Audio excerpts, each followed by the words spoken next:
Okay, Mark, I'm in. Sorry. I was worried when I didn't see you. I'll worry about the rest of it.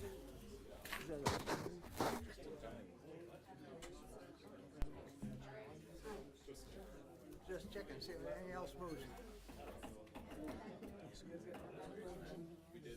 Got one slid down. Fairness here would be off. Mike's got two.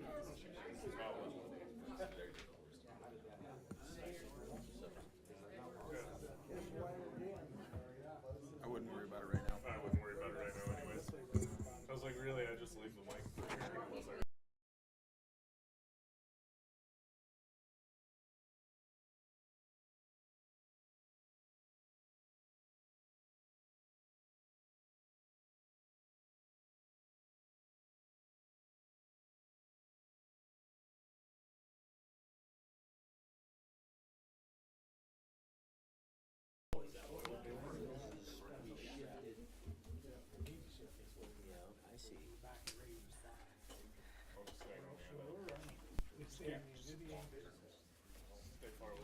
Pull on this if you would. Excellent, thank you. Oh, really? They took my job away. That's the only thing I was good at. So, do you have to do that for every meeting? Oh, here.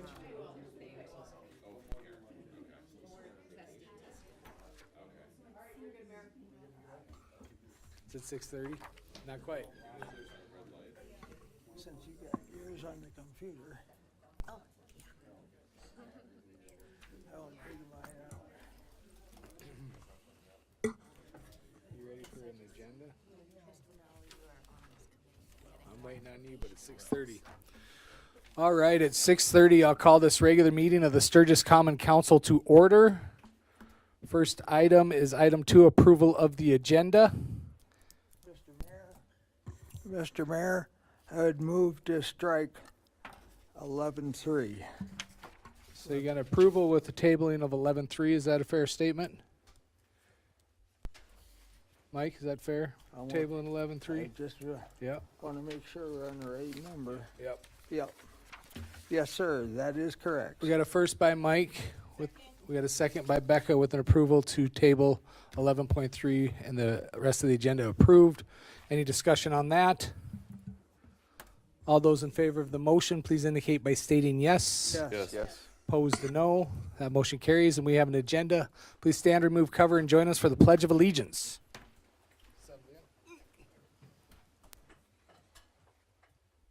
I pledge allegiance to the flag of the United States of America and to the republic for which it stands, one nation, under God, indivisible, with liberty and justice for all.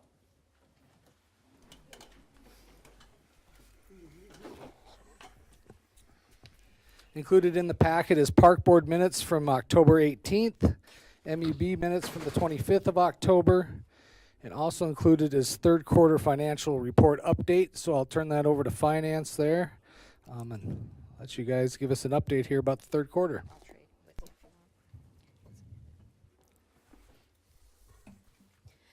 Good evening, Council, Mayor.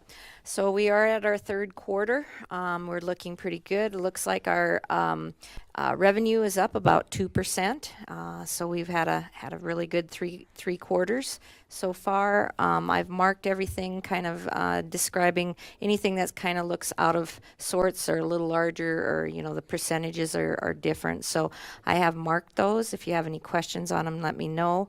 The expenses, we are up about 15%, but that is mainly due to the Richards property in the mayor and council.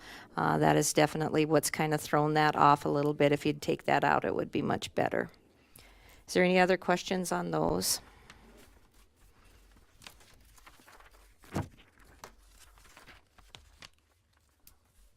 And then we move to the cash balances. We are running right around the $2,400,000 in the checking account.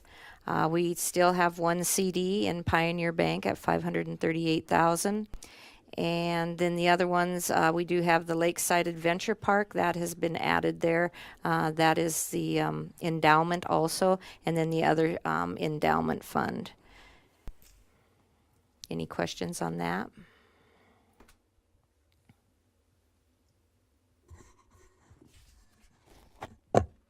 And then interest received, of course, that's basically the TIF.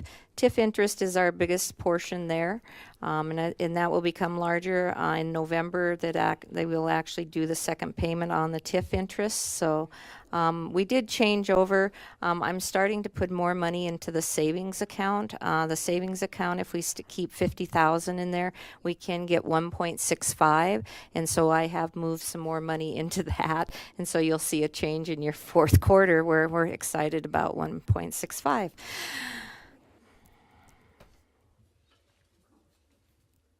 And then revenues and expenses. We're, like we said, up in revenues, and we are up in expenses compared to last year. Nothing terribly different. The water, I believe the water was up a little bit. Of course, that's because of the dry summer as far as revenue goes. Are there any questions on the expenses or revenues?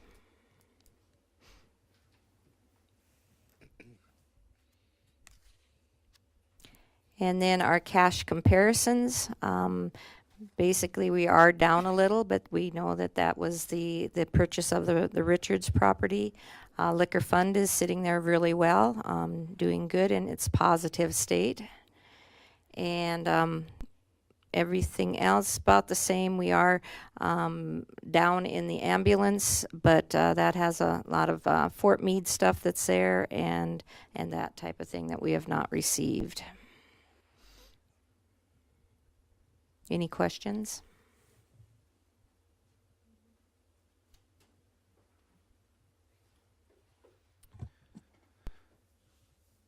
Any further discussion from council? I think it's, as you see over the years, the change in the liquor fund for once, and for one in the ambulance fund where we have a lot of challenges there, but I think we've made great strides in our financial state for sure. Yes. Any other discussion? Thanks, Faye. Thank you. Item 5 is announcements and praise. I'd like to take a moment and pray. Join me if you so desire. Heavenly Father, we just appreciate the ability to come to you in prayer and to meet as a group of people in a strong community. We pray for this country. We know you are sovereign and your will be done. We thank you for winter coming, and we pray for a lot of moisture out of this winter. In Jesus' name we pray. Amen. I got one handwritten note here coming up on this Thursday. It is Veterans Day, so City Hall will be closed on Thursday, 11/10. Also have some agenda item announcements and praise, but does council have anything to add? I'd like to give a shout out to the Humane Society staff for what they're doing on social media on trying to get some animals adopted out of there. So kudos to them. From other communities even. Yes, yes. I think we just took on from Rapid some. Okay. And Rapid, yep. And Rapid, you know. Keeping them from being euthanized at this Yep. point, yep. So thank you. Thanks, Tony. Any other announcements and praise from council? Item 5.1 is the 82nd City of Sturgis Motorcycle Rally Annual Charitable Contributions. We're getting a little more organized, so Daniel, I'll turn it over to you to put it up on the screen, please. Thank you very much. And I think the reason why we're trying to be a little more organized than what we've been in the past is simply because we want to truly highlight the importance of the rally to charitable giving in the Black Hills. When you look through this, truly it's a monumental task that generates a tremendous amount of revenue for all sorts of Black Hills charities. To begin with, breakfast, there's a variety of local breakfasts. They are not all included in here. There's another church in Piedmont. There's another one here in Sturgis that we didn't get data from, but we did get data from Grace Lutheran, Sturgis Brown High School, the Mason Lodge in Sturgis and Spearfish, and also the Hill City Senior Center. Those 5 together generated nearly $57,000 from their work during the rally. Wyatt Dennis's lemonade stand. He was able to, this year, donate $21,000 to St. Jude's. That is one of the very few donations that were not to a local Black Hills charity, but St. Jude's does obviously take care of a lot of Black Hills children, so it's fantastic to see the youth of our area really embracing the event and doing a world of difference for a lot of needy residents. Also, looking at parking lots at First Interstate Bank, Meade County, St. Francis of Assisi, and Sturgis First Presbyterian. The money raised from that went to local sports groups, Lions Club ministries, and local churches. Nearly $40,000 was made from those parking lots. The Hamsters, a group of individuals, almost all of which are from outside South Dakota, and I think that's really important to note that the money that is raised from these efforts, almost all of it is coming from outside the state, outside the region, and then they're making a lasting difference to our region here locally. The Hamsters had an incredible year this year. They raised $503,000 for Lifescape in Rapid City, and then $39,500 for the Sturgis Motorcycle Museum. Sturgis Liquor and Brown Foreman. Jack Daniels Challenge Coins, they raised $10,000 for Sturgis Brown High School scholarships. Jack Daniels Tasting Experience raised $10,000 for Sturgis Rally Charities. And then the staff at Sturgis Liquor did a lot of engraving. They were doing it, I don't know, about 18 hours a day, I think, for 9, 10, 12 days until they didn't know what day it was anymore. All of those tips went for scholarships. They raised $3,500 for that. And then also there were memorial patches that were raised for Operation Ride Home for active duty military that were able to then come see their families for the holidays, and that was something that Jack Daniels did, and they raised $6,000. The City of Sturgis efforts, the Sturgis photo towers, a couple years ago we kind of turned those over to local charities and said, if you guys run them, you get to keep everything you make. This year there were 9 different charities that did that. They raised $20,530. The Chiefs Ride that went to PALS and Animal Shelter, they raised nearly $1,600. Ride with a Local that went to Black Hills Trails Endowment, that raised $2,200. The legendary 5K that went to the Animal Shelter raised $3,900. In addition, the City of Sturgis did a lot of efforts for Sturgis Rally Charities. From our sponsorship fund, we were able to donate $10,478. Half of the open container proceeds, so this is the money that was raised from selling the cups to our local partner bars in the downtown area, minus what it costs to buy the cups. But half of the proceeds went to Sturgis Rally Charities, so that was $25,822. And then other rides and donations to scholarships, parks, and veterans ended up being about $7,453. The mayor was very active during this year's rally. The mayor's ride generated $39,000 that was donated to the Volunteer Fire Department, Police Reserve, Sturgis Ambulance, and the Gold Star Memorial. The mayor's pub crawl generated $1,750 to the Gold Star Memorial, and the poker tournament generated $1,200 to the Gold Star Memorial. And then through the work of our city attorney, we were able to get an anonymous individual to donate a $100,000 match challenge. That will be donated to the Sturgis Rally Charities Endowment. That $100,000, but we had to raise a matching $100,000. So half of the open container cup sales, $25,822 went there. Added the City of Sturgis sponsorship donation, $47,000. The tattoo and beard and some anonymous donations that came in, $3,000. And then also the bike build at Meekum will have raised $25,000 as well. So enough to match that $100,000 that will be going to the Sturgis Rally Charity Endowment.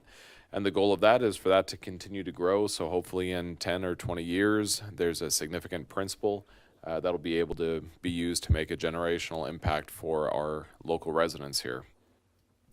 So all said and done, the total raise for charities, almost all of which was local, was $1,023,986.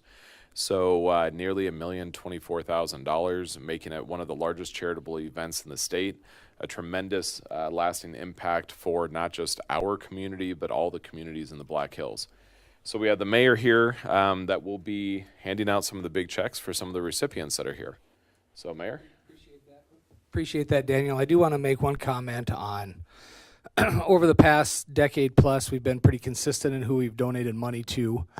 With this year's finalization of the Gold Star Memorial, I think it was fitting and needed to make sure that was built this year and completed and be the first one in South Dakota. But all of our freedoms, everything we have is because of our veterans of the United States, and this dedicates to people that lost loved ones and family members and in combat. So definitely important, but my whole point is that the importance of it is there.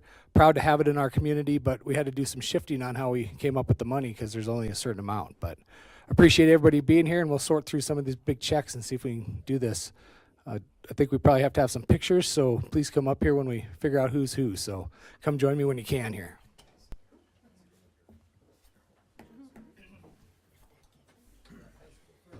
Where you going, Kevin? Come on. Anyone can join me up here that wants to. First, we got Sturgis High School scholarships, 10,000. This is from Brown Foreman. You should still be there.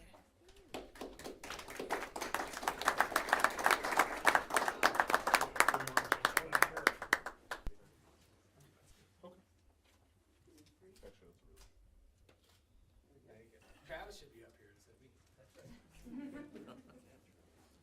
So we got rally endowments, which are, okay, rally endowment. This is for the tattoo, beard, and miscellaneous, the private donations. So Terry. No, it's Terry. You'll be good to stay close. There'll be more. There was one on the back.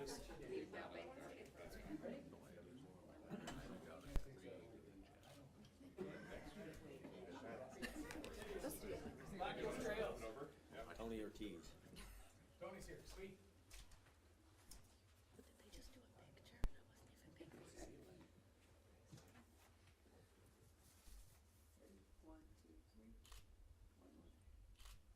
And I don't know why I get stuck with all the pictures because just the mayor's ride is in the poker tournament was in.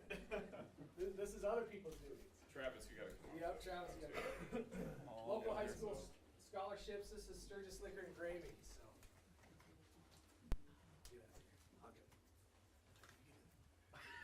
Come on. He's got to put his other check down. Bring him on. 1, 2, 3. 1, 1, 2, 3. Yeah. Thanks, guys. This is the back of that one. Yeah. Well, here, do you want to do this one? Animal shelter? Nope, we got another animal shelter. Yeah, so we'll do. We got Chiefs Ride Animal Shelter and Legendary 5K Animal Shelter. You want to do both? Yeah, let's do it. Okay. Can you hold both? I don't know. Can we do both these? Chief? Thank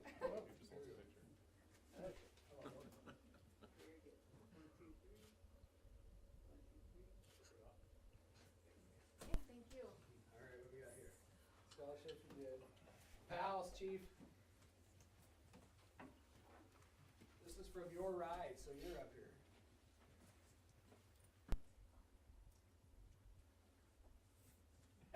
You're on that side of the camera. That's why he invited us.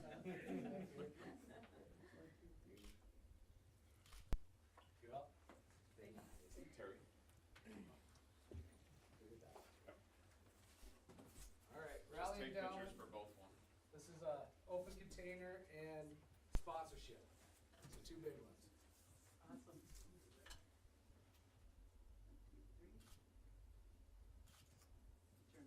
Switch it around. We're getting really efficient. Thank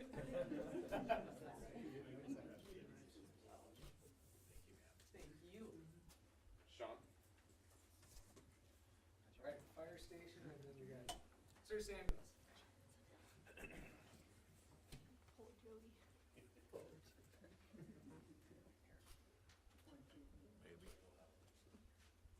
right. in the parking lot. She's here. She's coming up. This one, You we'll want to get do that close. one first and then? That's a bigger one than next. It's like 3 more years and that's. Right, we're getting close on this one. All right, one more here. Better not.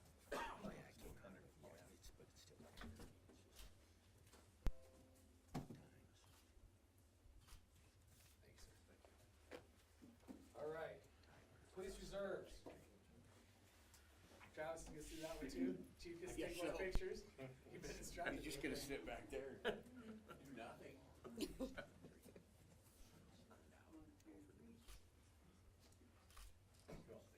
Okay. Sorry. No, you're fine. Rally charities. Do you want to do that one? Yep. Rally charities again. This is the Jack Daniels tasting experience. The endowment was before. This is charities, yes. All right. Yes. The rest of you got to wait a while, Marcia, till you can get out. I know. One, two, three. One more. But it's exciting. Do you guys want to just stay close by though? Okay. Like over there, because there's more. Stay close by. Yeah. And then the gold star's on the back of that. Gold star from poker tournament. No. Yeah. Gold star from the pub crawl. Ken? Come on, Kenny.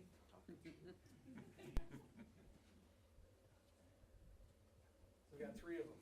Oh, good. I think we got it handled. I feel sorry. Yes, you can. Watch face, that's okay. Sorry. Get to the bank.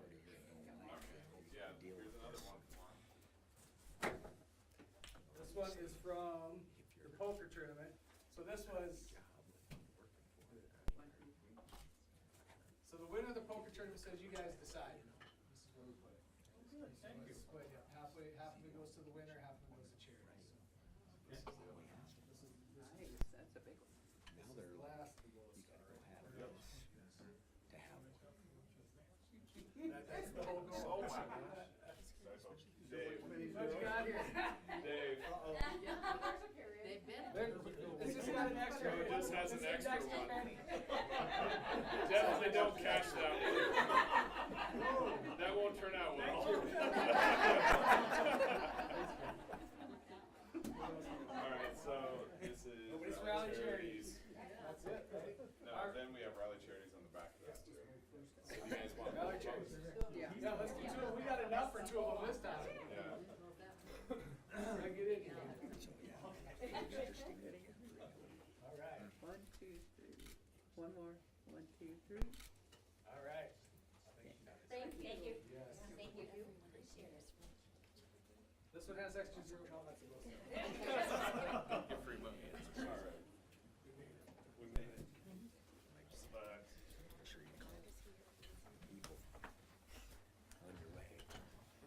Get 'em in the loop. Again, just appreciate everybody's energies and time and efforts that goes into what we have for our community and the opportunity to give back. So just appreciate everybody being here.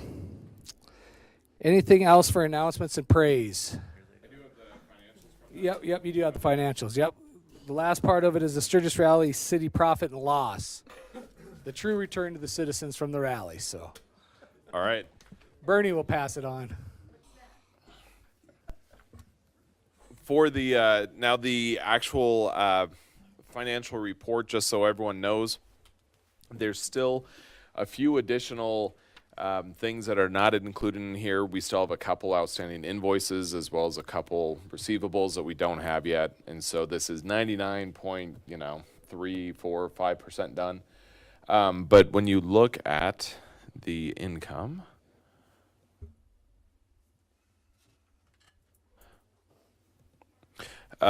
We had larger vendor footprints overall, and so several of the vendors that were here took up a larger area than what they had last year, which, given how our vendor licensing works, when you have a larger space, you do pay more.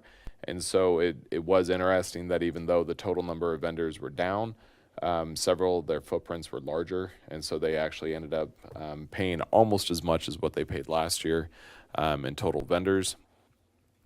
We do have more year-round businesses, or at least businesses that are open for the entire tourist season. Every year we're seeing that continue to grow, which is good, but also that means that they do not have to pay for a vendor fee. And so that does affect it. There were several downtown properties, some of the largest ones, that were actually open starting in May. And so that's great that we have more, filled storefronts, but it does affect overall the total amount of revenue that we receive from that. Also, something else to point out is that we continue to increase the amount of money from vendor fees that goes to sanitation. That increases 3% every year, but the actual vendor fee that is paid by the vendors has not increased since 2014.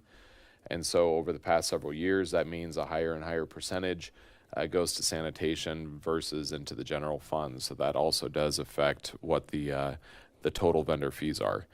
One of the points that I wanted to bring up, royalty fees, merchandising, website sales are still occurring. They're not yet included in the profit and loss. Actually, several of our partners are just turning in their royalty fee worksheets right now, so we won't actually begin collecting that for probably another 3 or 4 weeks. And so that's why we're not quite done with this, but it's enough to give you an idea. It's not going to change significantly from what's presented tonight. Under the expenses, you will see professional fees were higher than what they were last year. That largely is due to the economic impact study that we partnered with Texas A&M to complete. That was a fairly expensive study, which is why I don't think the city would be doing that every year, but I think overall that was very valuable information that's been provided with the state, as well as media, and also several partners, so that they can truly see the impact of the rally. So everyone knows or hears again the economic impact from the rally this year accounted for 1.3% of the state's total GDP, considering that it's a 10-day event. That occurs in a city that makes up not even 1% of the state's population. That's a huge impact. And I know there are several people that have noted that if a business were to say that they were going to come to the state and increase the state's GDP by 1%, they would get an awful lot of airtime with anyone at the Capitol to ensure that that business were able to be here. And that's something that the city of Sturgis does every year for the state through our event. Sanitation expenses were down slightly. Most of that is because it was a drier year, so the garbage was lighter than what it's been in other years. Whenever we get those monster rainstorms, a lot of that water winds up in our garbage cans that we end up hauling to Belfouche, and then we end up paying that. So when it's a drier year, our garbage is down a bit. And lastly, wages and benefits were reduced, and a lot of that or actually pretty much all of that was due to staff turnover that we had in rallying events. As I'm sure the council is aware, that our entire rallying events department is brand new.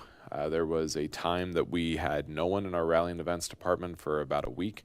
And then we had 1 employee, and then we had 2 employees, and then we finally got our 3rd employee, I think, a week and a half.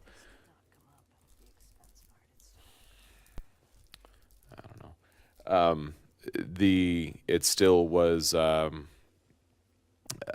we finally got our 3rd employee, I think it was about 2 weeks before the rally. And so there were cost savings from our wages, but at the end of the day, it still meant that, our employees had to work quite a bit harder for that. And then lastly, the rally net profits. Not sure why it's not updating. Yeah, it's frozen on your guys' screens. But the total rally net profits, it was $1,062,000 from this year. That's even though we increased the donations to charity from the city by $10,500. As you can see, when you look at all of these numbers in more detail, which Deb will be providing the actual the physical report will be posted on the website tomorrow and things like that, so people can download it. But you can see that the traditional city efforts are close to a plateau. That's sponsorship, advertising, land leases, and vendor fees. They do fluctuate a bit. So some years it might be slightly higher if we sign a new sponsor, different efforts like that. But at the end of the day, they really do pretty much plateau. our new city efforts are now starting to expand the revenue, and those are the official marks, our website sales, our open container cups. That's why new initiatives are so important, because at the end of the day, you can only make so much money from charging for a street banner, and you can only make so much from charging from lamppost banners and different things like that. And without significantly increasing vendor fees, you can't get more income from vendor fees. So that's why it's important for the city to have new initiatives if you ever want to see that number continue to grow. As I said, this report will be posted tomorrow on the city website, so that people can have access to that. Are there any questions? Thank you. Thank you, Daniel. Might just be up here all night. You never know if it's frozen. So, item 6 is department head update from Mr. Bush. So, Rick wears a lot of hats, and we'll turn it over to you.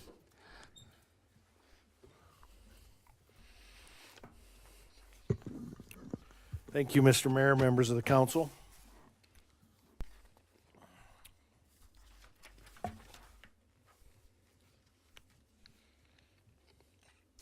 So I'm going to visit with you a little bit tonight about Public Works. Try and keep it brief. I know we have a long agenda, and I could probably go on and on and on and still not do justice talking about everything that Public Works does. As you can see, there's kind of our organizational chart of how Public Works is laid out. We've got several different departments or divisions, and then a lot of those have subcategories underneath of them. Right now, as of today, we were staffed at 39 full-time employees. I think we're short just 1 or 2. We're usually right around 40 full-time employees. In the summer months, we hire anywhere from 5 to 8 seasonal employees. Just depends on how many we can find. Generally speaking, those are high school age kids or college kids that are returning, and it kind of fits our niche for that time period when we really need that extra help for generally doing mostly mowing and weed eating and things of that nature. We do have 14 different divisions, 9 direct reports to me that include my supervisors and the admin staff, and we have a total combined budget at Public Works of a little over $12 million, about $12.5 million. Engineering division is a new one that came over this year. We're happy to have Callan Hecker as our new city engineer. Jared Fries is our staff engineer. They've been over together collectively for maybe a month. So they're still getting their feet wet. Jared's been over since just shortly before the rally. Some of the things that we do have them working on currently is some new development plan review. As you guys all know, we've got a lot of different new subdivisions going on, and they're doing the plan review on that. Some of the construction administration that we currently have going on, which are active projects, is the Vanacker Canyon Bike Path project, the Banner Pole project, Highway 14A, Moose Drive, that's the connector path that's currently being engineered by KLJ. The Sturgis Batting Cage project, we're ready to put that out to bid. 7th Street Bridge, hopefully soon we'll be starting construction on that. The Dolan Creek, Ferguson and Hurley Drive construction that was delayed a little bit will happen this spring. And then the Junction Avenue corridor study, which we'll be participating in tomorrow. We have our first meeting on it. Some of the design work that they're currently undertaking is the Moose Drive reconstruction, Dolan Creek drainage project, Moose Drive bike path. That one has been pushed back to 2023. The East Avenue drainage project and the First Avenue detention pond. Moving right along to our fleet division, our fleet superintendent is Josh Rumor. We have mechanics Dan Cass and Brad Olson. Those guys probably don't get near enough credit. They keep all of our equipment and vehicles running. We have just in Public Works alone, equipment and vehicles and different pieces, about 150 individual pieces. They oversee our backup generator maintenance. They assist other city departments in vehicle equipment repairs, whether it be here at City Hall or the police department or whoever. They end up lining up all of that work as well. They do all of my vehicle and equipment purchasing. They go out, ensure that the pieces of equipment we're getting, whether we buy them from state bids, Sourcewell, or other bidding, they make sure that we get what we're bidding. And most of the time when we use state bid, we're not truly buying off a state bid. We buy off a state bid, and then we try and find a local contractor to match that. And so it's very important that the pieces of equipment are what was put out in the state bid in order to be legal. That gives us that ability. Fabrication, it seems like they're always working on something, building something. Saves the city quite a bit of money being able to fabricate it versus having to go out and buy it. And then always, like every division in Public Works, they assist us in all kinds of different things when we need them, from snow removal to during the rally. They're driving garbage trucks over to Belfouche so that our garbage guys can continue to collect garbage. And we really, truly couldn't do it without them. Next, we have our sanitation division. We have our sanitation superintendent, Jay Johnson, and then we have 4 sanitation operators. Dan Tammy was originally assigned to recycling, and then we have Billy Kocher, Levi Littler, and Justin Barden. And then we have our rubble site operators, Tim Stump, Jacob Berghorst, and Andy Barf. Every day we collect garbage without saying. So we're collecting our residential routes about 5 days a week. Commercial routes get picked up 7 days a week. We also, with that, we do our spring and fall cleanups. Rally garbage, like I mentioned a little bit earlier, is huge. 453.26 tons is what we collected this year, just in additional rally garbage. That's above and beyond what we're collecting for the everyday residential accounts as well. And then our Exit 32 recycling, that's 7 days a week. Somebody is out there every single day, unless it's a holiday. Some of the things that we do collect out there are aluminum, steel, tin, glass, plastics, newsprint, and cardboard. And then we also have the seasonal yard waste, which just discontinued the 1st of November. And probably our next big thing will be Christmas trees. Believe it or not, it's not that far away. So those guys do a really good job. Our rubble site is open 6 days a week. So those 3 guys man that 6 days a week. We are restricted use permitted by the South Dakota Department of Natural Resources. What that means is that we can only take certain items, and one of those items that we can't take is household garbage. So all of our household garbage actually gets hauled to Belfouche. Belfouche is a landfill. Belfouche and Rapid City. Everything else in western South Dakota is some sort of restricted use site. So a lot of people don't realize that, but we haul all of our garbage to Belfouche. Streets and Building Division. Marty Plegemeyer is our street superintendent. We've got 5 operators: Kevin Auga, Judd Krauser, Donovan Coonrod, Doug Wagner, and Dylan White. Man, I can't say enough about those guys. Their days are always different, and they do everything from all of our street maintenance, which would include pothole patching. We do some larger asphalt patching, crack seals, curb painting, park striping, crosswalks, street sweeping. Of course, our snow removal. This was prior to this year. We had 54 miles of streets. We're continuing to grow, and I haven't added up what we'll be gaining by some of the new subdivisions. We've got several more miles and some more cul-de-sacs that we'll be adding. We have about 15 miles of alleys that have to be plowed after each snowstorm. Again, these guys probably handle most of the spring and fall cleanup because our sanitation guys, of course, have to pick up daily routes. So really the everybody in Public Works kind of pulls together to handle those special events like that. Speaking of special events, that's one of the big things that we end up doing, whether it's setting out extra garbage totes for a soccer tournament or something that's downtown, on and on to maybe even a full street closure. There's always something to do with the numerous events that we have. Street lights and street signs. Be surprised how many, street lights, I guess the rule of thumb there is anything that's a metal pole or galvanized, the city of Sturgis handles.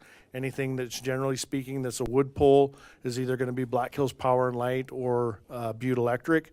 And then a number of street signs. And what I'm talking about, street signs are stop signs, the street identifier signs, traffic signals. We work on all of the traffic signals, whether they're on the state highway or on Junction. They're our responsibility to maintain and keep those running. Buildings, some buildings we do more than some buildings we do less. We do kind of all the heavy lifting on all the buildings. For example, if the heat or air conditioner goes out, we assist those, but maybe some of the day-to-day maintenance on community center, auditorium, things like that, Rod is able to handle, but some of the other buildings, we pretty much do it all. Dead man channel maintenance, banners, Christmas decorations. I was just telling Daniel this morning, with the tree lighting and the parade of lights the 1st and 2nd of December, after we get through with this little snow squall that's coming, we'll be putting up Christmas decorations. So you'll see us out doing that. Our wastewater division, wastewater is one that's expanded and something that we should be proud of. Mike Plegmeyer is our wastewater superintendent, and we've kind of over the last year and a half, we've broken that down into a collection side and a treatment plant side just because they're so different in what they do daily. Our collection system, we do maintenance on that, what consists of jetting lines. We do some smoke testing. Sewer main repairs isn't as frequent as you would think. We probably do have some lines that probably are in need of repair, but we generally don't get those calls unless it surfaces. And then we have a lot of paperwork and stuff that we have to do with the DNR. They handle our storm sewer maintenance as well. Because of the equipment they have, it just makes sense for them to do that. One call locates. Anytime anybody calls in a locate within the city of Sturgis, our crews have to go out and locate, whether it's storm sewer, water does the same thing. These guys also help us on snow removal and events. Wastewater, a couple of years ago, we did move that way. I don't know why our portable toilet contract was always in sanitation, but we did switch that around and move it into wastewater, probably where it belongs anyways. And Mike has been doing a good job since I've been there. He kind of manages that contract and makes sure that the portable toilets during the rally get placed where they're supposed to be placed. The council adopts that by resolution, the placement of those along with the street closures and stuff. And so we try to make sure that every year they're in the same place, and then we document that through pictures or whatever. We keep track of that. We have to keep track of how many our contract is based on the number of dumps, and the amount of per dump is different depending on which dump it is. So a lot of paperwork goes into that, keeping track of what that vendor is doing for us and how many times they're dumping. Our treatment plant, our collections operators are Neil Murray and Tyrell Dropper. Treatment plant is Jeremiah Kano, Caleb Mason, and Michael Kautz.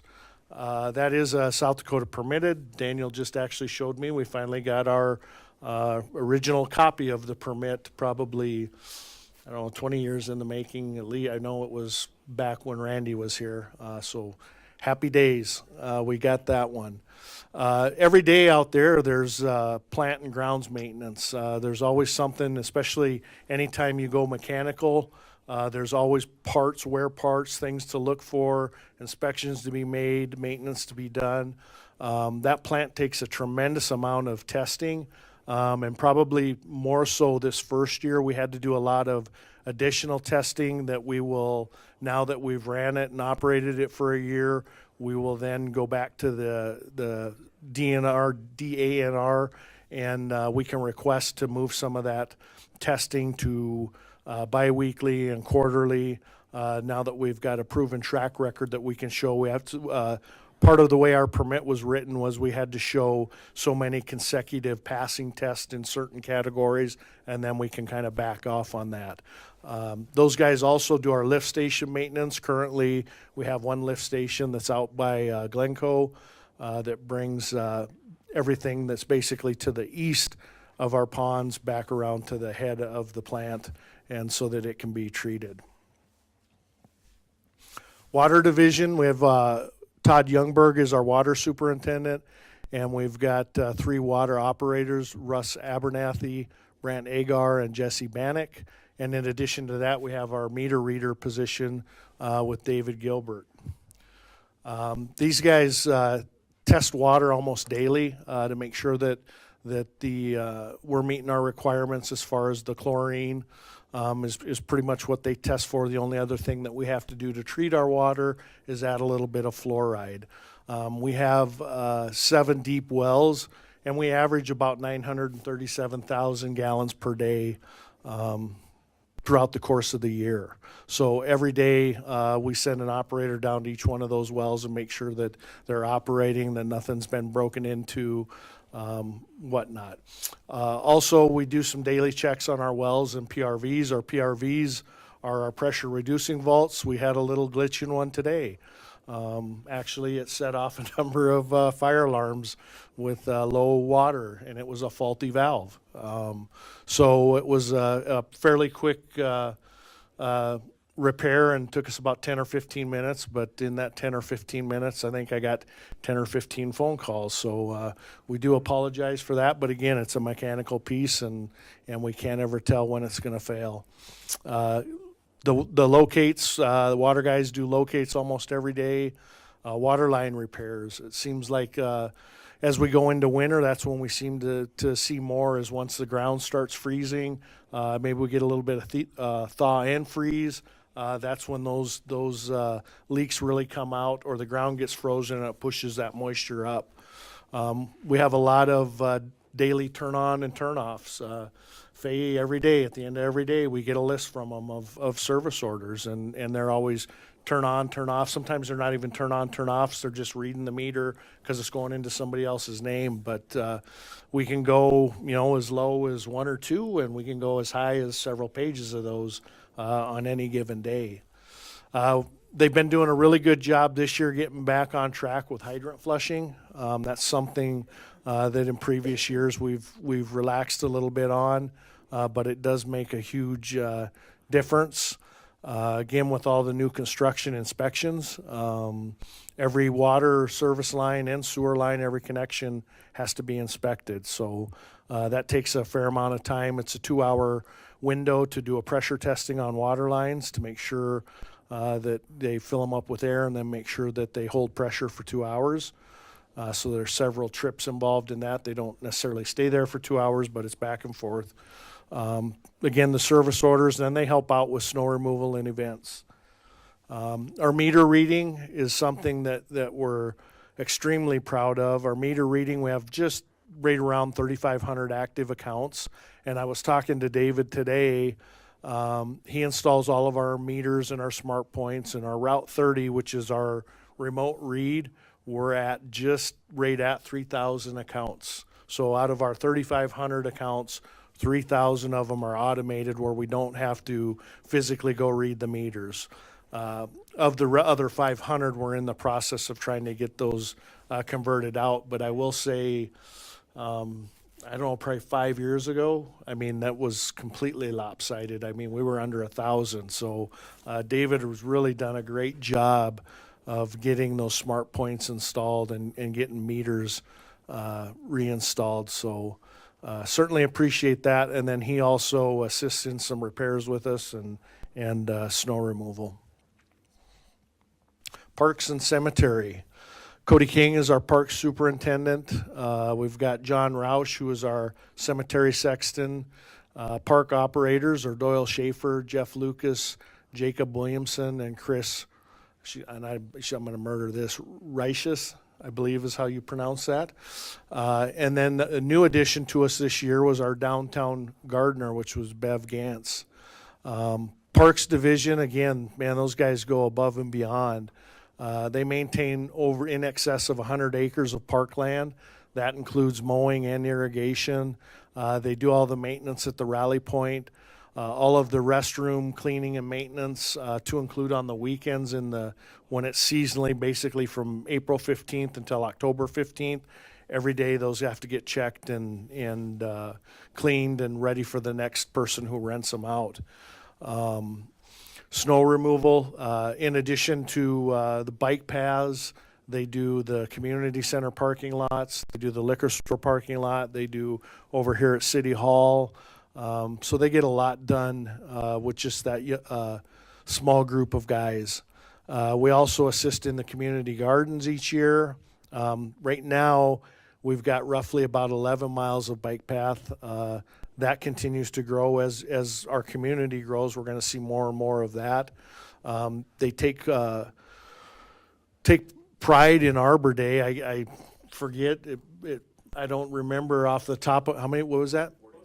Yeah, man, that's crazy. 40-some years of being an Arbor Day community, and what that takes, it's not just simply filling out paperwork. It's actually planting trees and doing community engagement, and there's a lot that goes into it. So, everybody, the council and everybody should be proud of that. 40-some plus years of Tree City USA tree planting. Other projects, I was just looking, and as I snapped that picture out of my folder, they're constantly doing projects. I was looking at some of the projects, whether they're putting tin on the baseball, the Titan field. Remember a couple of years ago, we completely redid that monument. And actually, it didn't get hit the news as much as I thought it would the day that we cut that rocket down. But they completely refurbished that. We put it back up, better than ever. But they're always doing projects like that. Whether it was, this year they did a significant improvement down at the pump track. They built the batting cages for the Little League. Seems like they're always working on some kind of extracurricular project like that, and it really goes to show and really makes our community a special place. The Bear Butte Cemetery, we've got all the perpetual maintenance on the grave sites up there. We did open 2 new sections in 2019, maybe late 19, early 20, where we created 120 new cremain specific sites, and we opened up 250 new full burial lots. That was something that was long needed, and we were actually running out of space, so we were glad to be able to get that done. And those guys could spend, especially when I only have one dedicated guy up there, that's a pretty big place to try and keep all that maintenance done. So that's where those extra seasonal employees really come in and help, is in our ball fields and up at the cemetery. And then, of course, John helps out with snow removal as well. Finally, we have our office administration, some new faces there. Bailey Hendrix is our new one of our new administrative assistants, and then we have Ann Bertolato, which most of you recognize. I can't say enough good things about those guys either. They really kind of the glue that holds us all together. They do everything from answering phone calls, some of them not so friendly, to park shelter reservations, our billing, keeping all of our different divisions, all of the AOs and ROs and POs done, and make sure that they get coded to the right account. They help me prepare the KPIs that you guys see every week or every month. Special sanitation billing, Ann handles all of that, keeps track of it through the rally. It's based on the number of times dumped, what licenses they hold, and then we send that over to finance for finance to bill out. But tremendous amount of work keeping track of that. All of the work orders, everything that we do, basically comes in on a work order. So it's putting together those work orders and figuring out who they go to, who's the responsible party, to making sure that I get a list at the end of the week so we can follow up, make sure that things are done. Any kind of reports or tracking for specific projects. All of the operator dailies they put every morning. the clothing orders, the keep track of the employees' PTO, so we make sure that we get it right, and we don't always get it right, but we sure try on their vacation, sick leave, things of that nature. We got to get that over every 2 weeks to the finance so that they can bill that out. And then they also issue out all of our new water meters. So when a contractor or a homeowner comes in, they take care of that and make sure that they get the appropriate meter and that the serial number gets billed back to the account and all that stuff. And then just the special events that we do. Sometimes I forget about all the things that we do, like the touch a truck, the paint the plow, all the different community engagement activities that we do. Those gals certainly help me along with that. So that's kind of a brief overview. I didn't want to take up too much time, and that kind of circles back around to me. Keeping track of all that, trying to prioritize all that, and then some of the things that I do are some of the other projects that we hire outside consultants with. Things like Pine Glen, the East Sherman, East Maine, a lot of community outreach with the different organizations, whether it's the Black Hills Trails, or it's the Soccer Association, or this group or that group. We have a lot of different boards with the MUB, with the Water Board. My days get pretty full taking care of all of that. So with that, I will open it up for any questions. Otherwise, that's kind of a sneak peek into Public Works, and we invite you guys all. Don't wait till the Christmas party. Come down ahead of time, and we'd love to give you a tour through there. Any questions for Rick? I do, please, Go Mayor. ahead. Well, thank you, Rick, for that really great in-depth report. My question is concerning the lighting at the Sturgis sign. Has it changed in the last month or two or so? We put up some new lights. That's been, and was actually funny that you say that. That was actually, I believe, a prior council commitment was to make improvements to that lighting. So we did, and I want to say it was June-ish, somewhere in there. We did actually put up some new lights. The only thing that recently has happened is Black Hills Power and Light is now taken over that service territory. So in the last, and I don't even know if it's done yet, the last several weeks, they have been trenching over their primary power. Before it was Butte Electric, and now it will be Black Hills Power and Light. I don't think that had anything to do with the lights are brighter, but maybe maybe Dean. That's a wide open door and a chance to jab the co-op. So, I'm not gonna do that. but no, we did do some lighting. We put up some new lights back right before the rally, sometime June, July, but nothing recently. Any other questions or discussions from Public Works? Go ahead, Kevin. I'd just like to point out that if you pay attention regionally, Public Works is generally the group that brings the most criticism and discussion in other communities. And in our community, we hear nothing about Public Works because everything looks really good and our people are working really well. And nice job, Rick, and your team is doing a great job for our community. Thanks, appreciate it. Anything else? Appreciate you, Rick. Thanks, guys. Item 7 is City Manager's Report, which has quite a bit in there, but pretty straightforward stuff. But turn it back over to you, Daniel. Promise I'll be fast. I understood that comment, Mayor. So for the September sales tax update, under the 2% for the month of September, under the 2% general sales tax, it was 6.5% higher than the same month of 2021. Sales for the first 3 quarters of the year were 2.8% higher than 2021, so we are trending higher. And if you look last year, the first 3 quarters made up 79% of the total sales that were collected. Right now, we are trending higher than what we had budgeted. We are actually trending about $74,000 higher. In order to make the budget in 23, with the assumed budget or sales tax collections, we would need to see growth at about 6.2%, which is a little aggressive, but most years we've actually seen an increase higher than that. So hopefully that is very obtainable.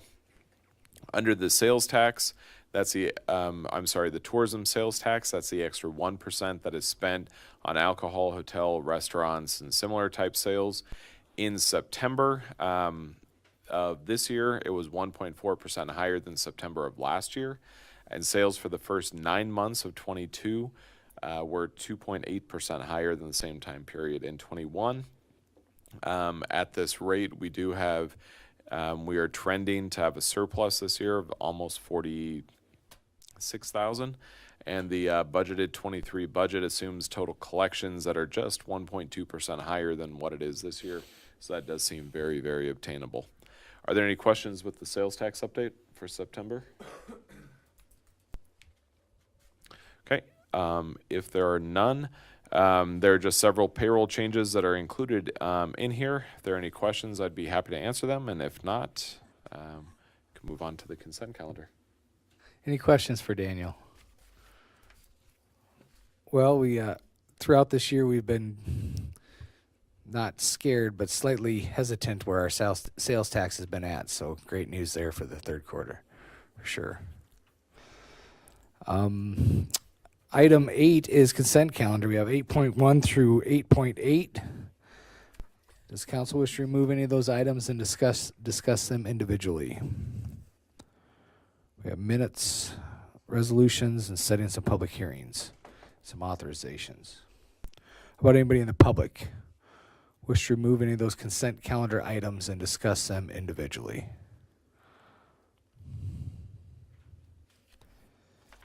Is there a motion from council? So moved. Got a first by Preston for approval of the consent calendar. I'll second it. Second by Tony. Any last discussion, public or council? Due to minutes, we will roll call. I'll start with myself. I'm yes. Kevin? Yes. Dean? Yes. Preston? Yes. Mike? Yes. Angela? Yes. Tony? Yes. And Becca? Consent calendar passes. Item 9 is approval of the claims. Questions, comments, concerns? Start with council. How about public questions on any of the claims for this meeting?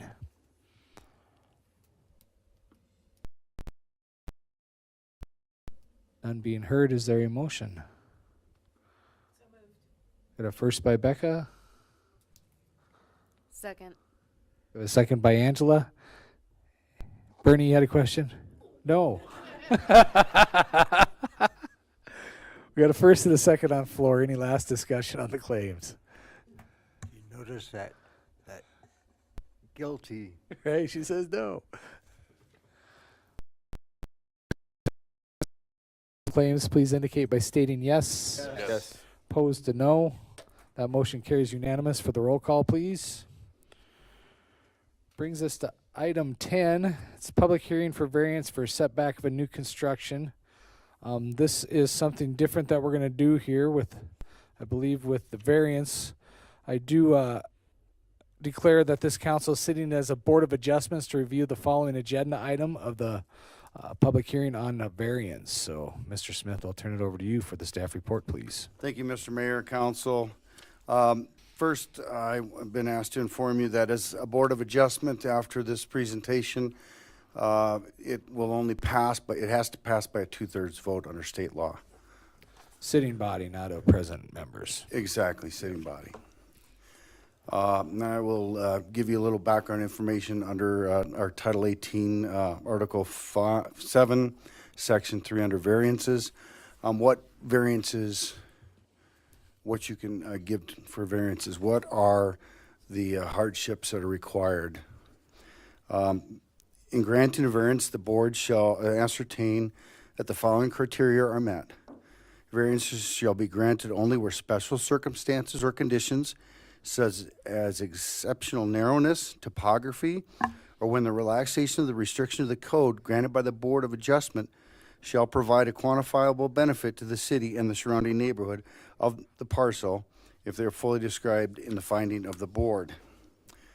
There are several things as far as hardships, like I said, topography and everything else. So now, The variance request before you comes from Sandra Lemmel. She has submitted a variance request to the setbacks for the property of hers located at 1048th Street. The property is currently described as lots 1 through 5, Block 7, vacated 8th Street, lots 7B, 8B, 9C, 10, 11, 12, and Block 8 of Ash's Extension. The applicant intends to build a new residential shop house within the area currently identified as vacated 8th Street right-of-way as there. The property currently is zoned as Mobile Home 1. The type of construction setback request will require variance approval. The setbacks of this zone are quite restrictive compared to other zoning districts within the city. Front yard setbacks for Mobile Home 1 are 25 feet from the property line, 10 feet from the side lot line, and 25 feet from the rear property line. Due to the railroad right-of-way in this location, the shape of the lot is irregular, and the required setback definitions would be impossible to be met. The applicant has requested the following setbacks as set in medium-density residential housing district: 10 feet front, 5 feet rear and side, an 18-foot side corner lot setback to construct a shop house in the area denoted as vacated 8th Street at a portion of Lot 1, Block 7 of Ash's Extension. To avoid the issue of having multiple residences on one parcel and to properly define the setbacks, a replat of this property to 2 separate homes will be needed to be considered. This plat will be in front of the Planning and Zoning Commission tomorrow. The zoning district is to provide for medium-density residential development in which the principal use is manufactured housing. To allow for stick-built construction, a variance may have to be considered as conventional residential construction is not defined as an allowable use in mobile home. For long-term planning, a broad rezoning for specific area of town may need to be considered, as many homes in this area do not comply with the Mobile Home 1 zoning regulations. This is a mixed use of mobile homes and conventional stick-built homes. Staff recommends looking at the issue separately and to consider rezoning much of this area to medium-density residential housing in the future. Staff does recommend the approval of the variance request, provided that the plat is received to define the new lot line boundaries, which it has been received in our office, and again, will be seen by the Planning and Zoning tomorrow's meeting. Are there any questions?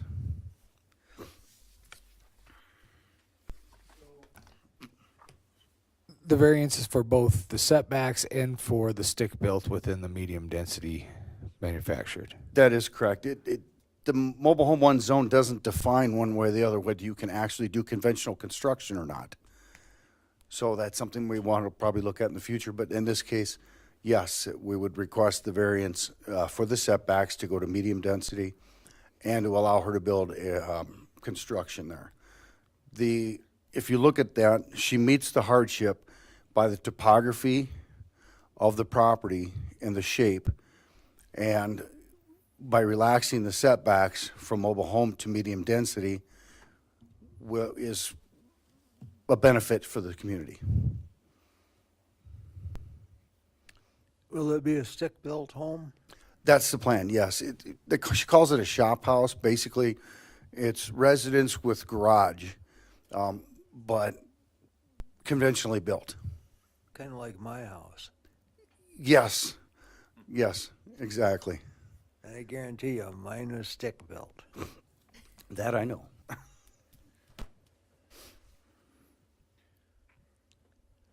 So what actions are required of the council? In this case, acting as the Board of Adjustment, you will vote on whether to grant the variances as requested for the setbacks and to allow her to build conventional construction in Mobile Home 1.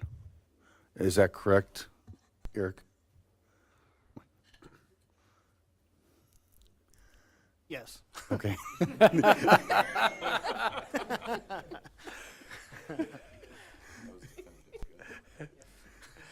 It's good. Other questions from council? So you also mentioned something about rezoning other places in that area. That's something, because when this came up, when this request came up, that I wanted to give you that, put that into your head, that we'll probably need to look at the zoning in this area, because from my understanding, looking back, when this was rezoned to mobile home 1, there was a lot of the residents that lived there that didn't know anything about it. It just happened. This was many years ago, and it did upset some of them. But that whole area is still mobile home 1, but it's a huge mixed use of conventionally built homes and mobile homes. So maybe adding that as a allowable use in mobile home 1, where the people own the lots, is for conventional stick-built homes. In the future, that's something we should probably look at. So, in your opinion, Dave, would there be any advantage to them just requesting a rezoning now as opposed to the variance? I don't think so right now. I think the rezoning is a larger bite of the elephant that we're going to need to take, because I think we're going to want to look at that entire neighborhood up there. Okay, thank you. Any other discussion from council? Go ahead, Becca. So Dave, we're talking there's one residence on the parcel already. Is that correct? Yes, there used to be 2. Okay. There was a second mobile home that in the back where she wants to build now. It was quite dilapidated, and she removed that home, and she wants to rebuild. But for her to be able to rebuild, she has to split that parcel into 2. Okay. And they both front public right of way. Okay. So there'll be the mobile home that is there now, and then the Her shop conventional built home, yes. So with that being said, sorry, Mike. That's okay. I think it'd be fantastic use. I mean, it has not been very productive for the last 2 decades. Planning and zoning kind of echoed that same thing during that last meeting they had, how that would be a creative way to bring something into that part of town. Oh, sorry. So. With that, though, and if I heard you correctly, Dave, if the variances were granted, I heard you saying a stipulation with the plat being submitted. Is that a? Yeah, the plat is submitted. Like I said, it will go before planning and zoning tomorrow. The next council meeting, you'll set the public hearing for that, and then you'll see the plat after that. Okay. I don't foresee it anything, any issues, any changes. So it might be a preliminary and final altogether for planning and zoning tomorrow. This is a little confusing unless you've dealt with it before. So the city council's here to decide whether or not we're going to grant a variance to the property so that the planning and zoning can proceed from there. That's correct. With that being said and qualified, I move to approve the variance for this property. I'll second. We have a first by Mike to approve the variances requested, and we have a second by Preston. And Mike stated the fact that it's going back to planning and zoning, so I think that's covered. Eric, I don't want to put you on the spot here as you sit in as the one and only city attorney today, but my question is variances with stipulations, is that something we can do?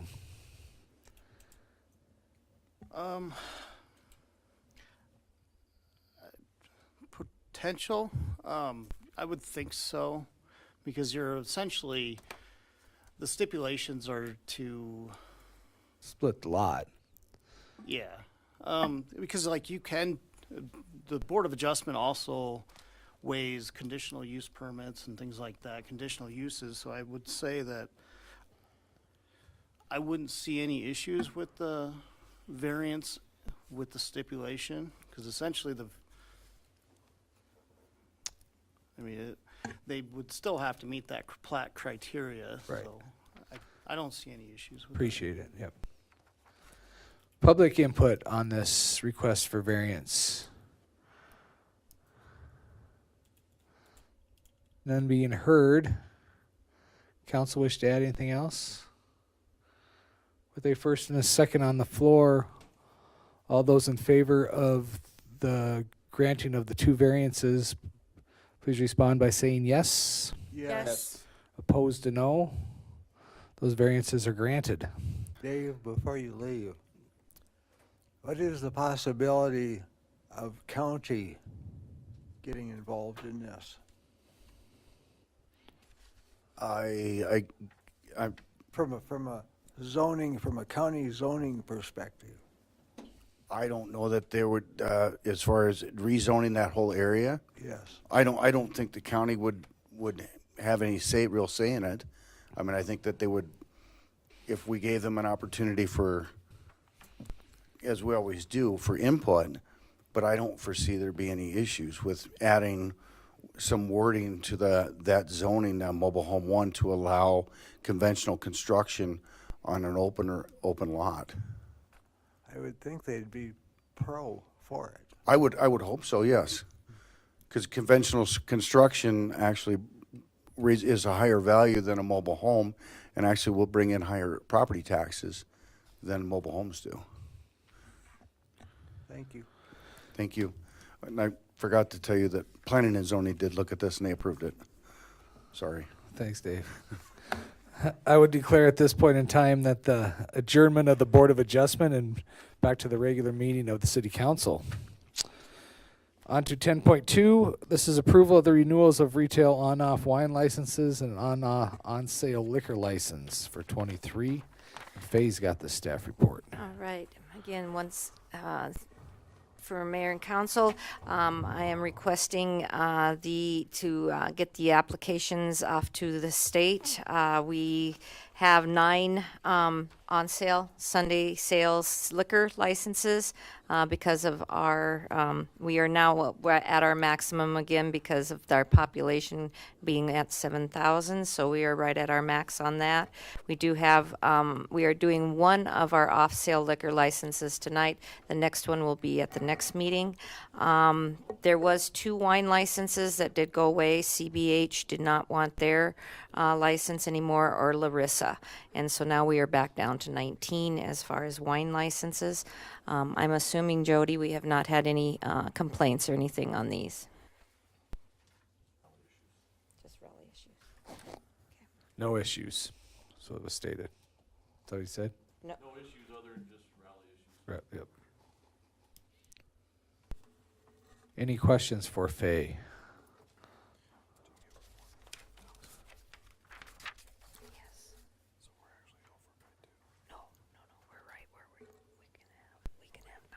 So procedurally, we send these recommendations into the Department of Revenue, and they actually do the approvals. But we do have the required action here at the city level to send those to peer. Any other discussion from council or the public on these renewal of licenses?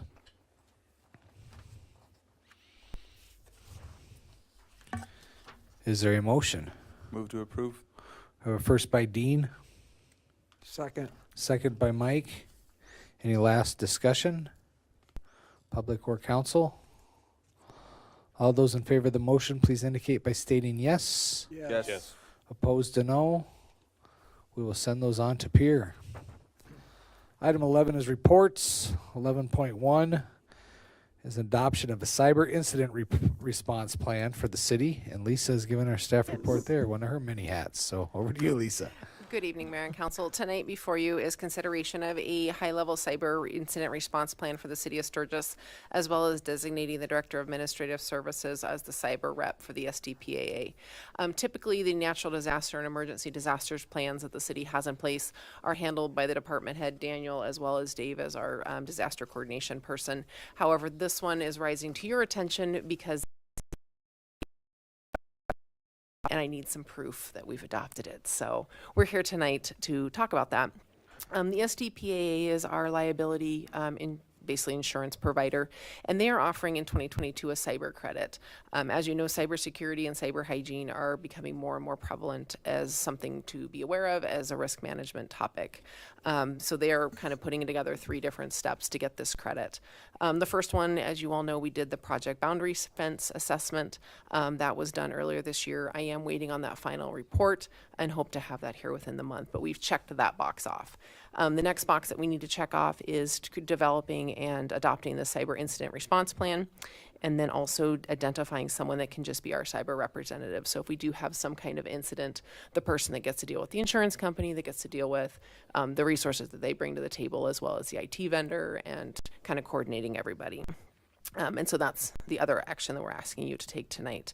With regards to the plan itself, it is tailored at a high level for cyber infrastructure risks. It's modeled on the SDPAA's plan. We basically just modified their plan and adopted it for our needs. And their plan was, I think, based on like a New Jersey plan. So it's been vetted by folks that believe that this is helpful. It is meant to provide a high level document to assist us in providing a quick, effective response in a critical incident, breach, or extortion threat. It designates someone to be that primary point of contact, and then it also puts together a response team. The city manager, the finance officer, the attorney, our IT vendor, and the SDPA resources are kind of the standing members of that team. We would bring in other people as needed. The plan itself, at the recommendation of our legal staff, is considered a closed record, so that is why it is not available to the public. However, the report that you all had was. So that's why that link did not work if anybody tried to click on it, unless you logged in. So if you have any questions, I'd be happy to answer them. Any questions for Lisa from council? Any further discussion from council or the public?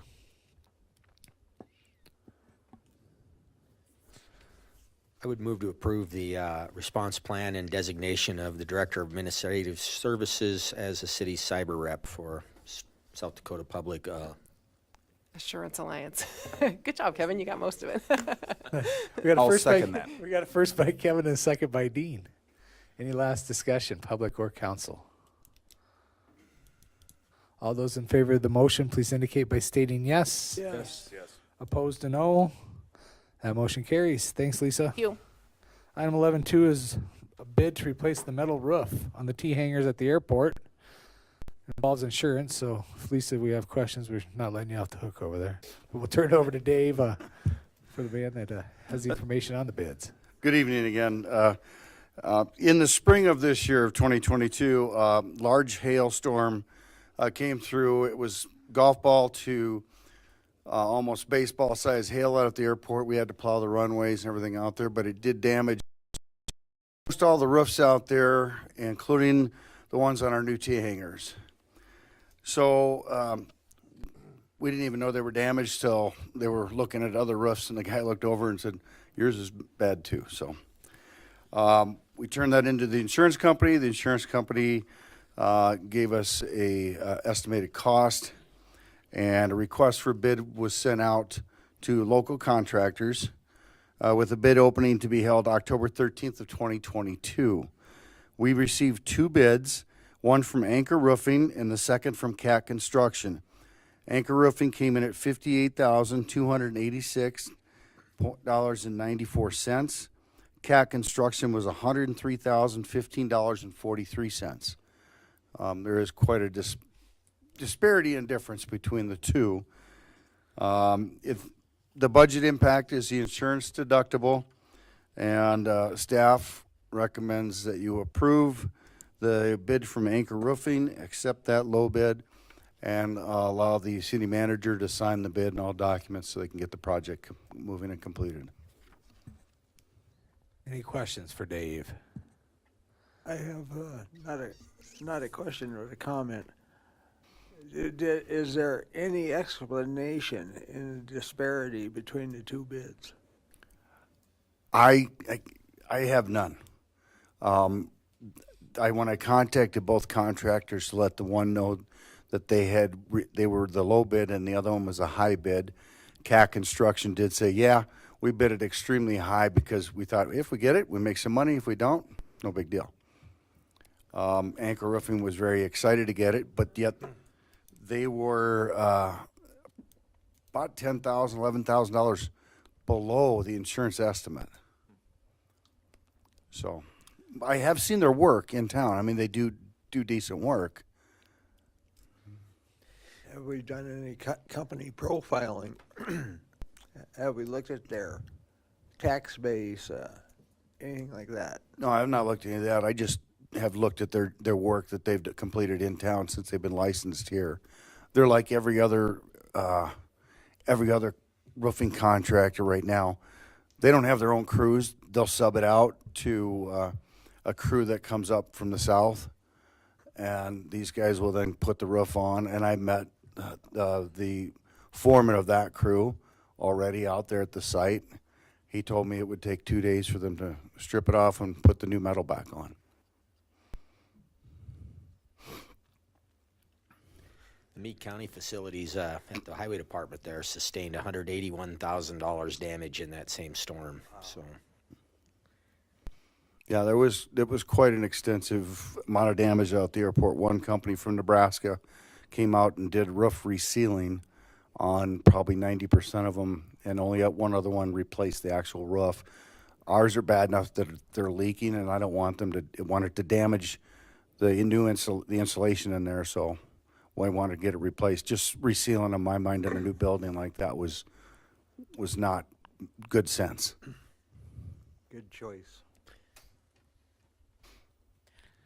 When do you think this project will be started and completed? They wanted to start 2 weeks ago, and I told them I had to go through this process. He talked to me tonight before the meeting, and I told him if it was approved, I would let him know. And they've already got materials ordered in anticipation because they know they're really short. I told him that was on his dime, but hopefully soon, depending upon weather. Well, with that, I motion to approve to accept the low bid from Anchor Roofing for $58,000 and some change. And authorize Daniel to sign all paper. That too. Got a first by Tony. Second. And a second by Becca. Any last discussion? Bonnie, what do you have for a question? The question is what the deductible is for the city. $2,500. $2,500. On that project.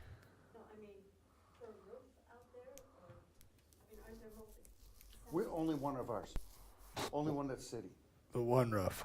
For just the one roof. Oh, okay. Yep. The rest are privately owned hangars. Okay, that's what I was. Any other discussion? Lisa? I would ask Faye just to remind about the insurance in the end of year budget process, how that's supplemented back. Yes, at the end of the year, we will do a resolution that will bring any grant money, insurance money back into the budget. So we do that every year. In fact, I was just looking at 2021's today, so that'll all to help take care of that for the airport. But not like the old days of December 30th or 31st. No, we'll do it the last meeting. It'll be the last regular meeting of December. Correct. Any other discussion, public or council? We got a first and a second on the floor to approve the low bid and to authorize Daniel to sign all necessary documents. All those in favor, please indicate by stating yes. Yes. Yes. Opposed to no. That motion carries unanimously. Thanks, Thank you. Dave. Item 11.3 was tabled for a future date. 11.4 is consideration of resolution 2022-57. Mr. Ainsley's down for the staff report, so back to you, Daniel. Thank you very much, Mr. Mayor. Just to hopefully kind of speed through the meeting somewhat, I think it would be helpful to discuss a little bit 11.4, 11.5, and 11.6 all at the same time because they really are kind of concurrent. This is kind of your final set of actions for an initiative that the council started, I think, probably about 9 months ago. During that time, the Infrastructure Advisory Committee wanted an engineering review of our water system to identify potential pitfalls, areas of improvement, where we needed redundancy, just various different things to ensure that our water system was as efficient and as productive as possible.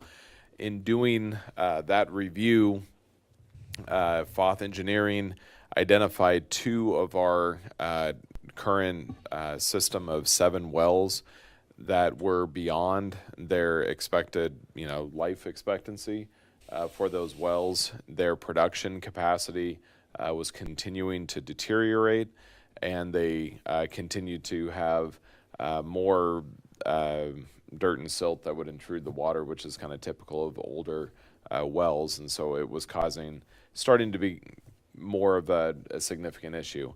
In addition to that, looking at what our average daily use of water is, as Rick said, on average, it's just over 900,000 gallons a day, given what our current growth rates are, as well as dry years, such as this year. There are times that we are over 1 million gallons of use. It is recommended that you would have water storage of at least 1 day's worth of use. Right now, we are just at that threshold. So given that some days, especially in July and August, our usage is higher than that, and that we're continuing to grow as a community, it would make sense to expand our water storage capacity as a proactive measure. Hopefully, we would never need that issue, but if we did, it would be better to plan for it now than to look back and say we wish we would have done something. So those were 3 significant upgrades that were identified. Then the 4th one is to provide some additional looping throughout our community to ensure that there's more redundancy in our system. The total construction cost of all of these upgrades was just under $5 million. Actually, it was just over $5 million, I'm sorry. And what the city did was apply through the state revolving loan fund, for some financing for this project. And that has been discussed at the council level, I believe, several different times over the past several months.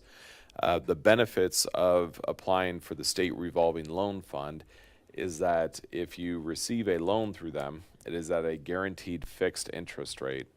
As a municipality, if we were to get a regular loan from a bank, say go to Wells Fargo or go to First Interstate Bank, anyone like that, we would actually get a commercial loan. Commercial loans almost always are at 20-year terms.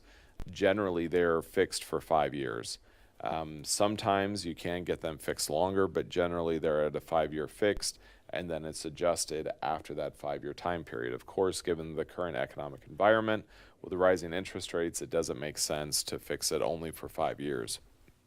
In addition, if you did not want that, then the city could proceed with a bond issuance. The issue with a bond issuance that is not through this process is that generally the bond issuance fees are somewhere from 1% to 2%, and even though they would be at a subsidized rate because all governmental debt is, it's still going to be it's still going to end up being higher than the Fed funds rate, which it keeps raising. I forgot what it is. I think now it's almost 4%. So right now, if we were to do a bond issuance, it would be a tremendous amount of work, and it would be 1% or 2% of the bond issuance cost, and it would end up being at an interest rate that would probably exceed 5%. Given all of those various things, the state revolving loan fund makes a lot of sense because it's a 30-year fixed interest rate. It's at 1.625%, which is incredibly low. In addition, we did receive a $750,000 grant, or approximately 15% of the total cost of the project. So it makes a lot of sense to do this project, to fund this project through this loan. This loan, just to make sure everyone is aware, actually would be a bond issuance, but it's a bond issuance that's subsidized by the federal government through the state. And so it's a little different process than if we just went to Goldman Sachs and asked to do a municipal bond. Given all of that, it is a very wise financial decision for us as a community. These projects, if the council approves these final resolutions now, they will take up to 5 years to build, which is allowable under the bond issuance. So it's not that we're digging a well tomorrow. We'll start designing the first well, and then we'll construct that, and then we'll start looking at the second one. We'll also start looking at a storage tank, and then we'll start looking at the loops. So you'll see several projects over the next 5 years in awarding them. You're not going to see one bid from one contractor to complete all of this work. You will see over the next 4 years several projects coming forward that are going to be funded because of this action tonight. So with that as the background information, agenda item 11.4 is to adopt resolution 2022-7. That is a lengthy resolution, but it is a resolution that accepts this financing program from the state revolving loan fund. This resolution will actually be placed into our bond books that are being prepared by our outside legal counsel, and that will be provided to the various different banks that will be bidding on those bonds. Even though they're bidding on the bonds, we already know what the rate will be. The federal government essentially will pay the difference between whatever the bid rate is from the banks and what our set interest rate is. And so it's a fantastic deal for the local Sturgis residents. It is a lengthy resolution. It essentially explains what the need is of the project, what the funds will be used for. It also describes that we need to ensure that there's no arbitrage for that. If anyone reads through the documents and they wonder what that means, what it essentially means is we can't take out the almost $2 million in loan funds that we are paying a 1.625% interest in, and then buy a CD that's at 3%. That's essentially creating free money that would be subsidized by the federal government. You can't do that. And so a large part of that resolution is to identify that we understand that we can't be taking money out in order to try to create free money for ourselves. And then also authorizing the signing of all the various documents for that. So that is what the first resolution is. And I don't know if the council would like me to describe the other two resolutions or just wait on that. Go ahead and continue with the other. Okay. The second action, the 11.5, is a separate resolution. That also would be included in the bond book that would be then issued to the various banks. What that does is set up a new surcharge for all utility accounts in the city that use a water utility. Now, that new surcharge would be at $4.55 per month. It would begin in January. That is a requirement of this financing program, and I think, as we already described, it's a very advantageous program for our local ratepayers. And a requirement of that is that you have to have an identifiable revenue stream that will go solely towards repaying that annual debt. You have to collect 110% of what the annual repayment obligation is. And so in calculating that $4.55, you just look at the number of accounts we have. It gets a little confusing because it's not just the straight number of accounts, because larger users do pay additional surcharges. So for example, Lynn's will pay several surcharges versus just an independent residence. But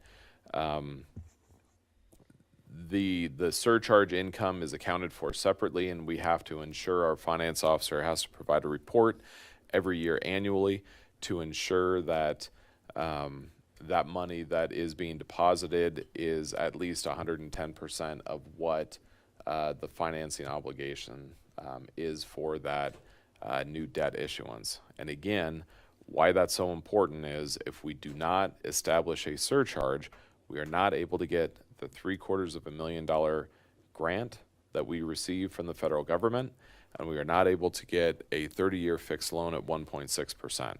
So if you do not want a surcharge, you're not able to take advantage of this program, which in essence means that the rates would have to be higher for all of our utility customers. Now, the third action that we are asking in 11.6 is to adopt Resolution 2022-59. That also would go into effect January 1. What would happen is you would reduce the monthly base rate for the water rates by $4.55.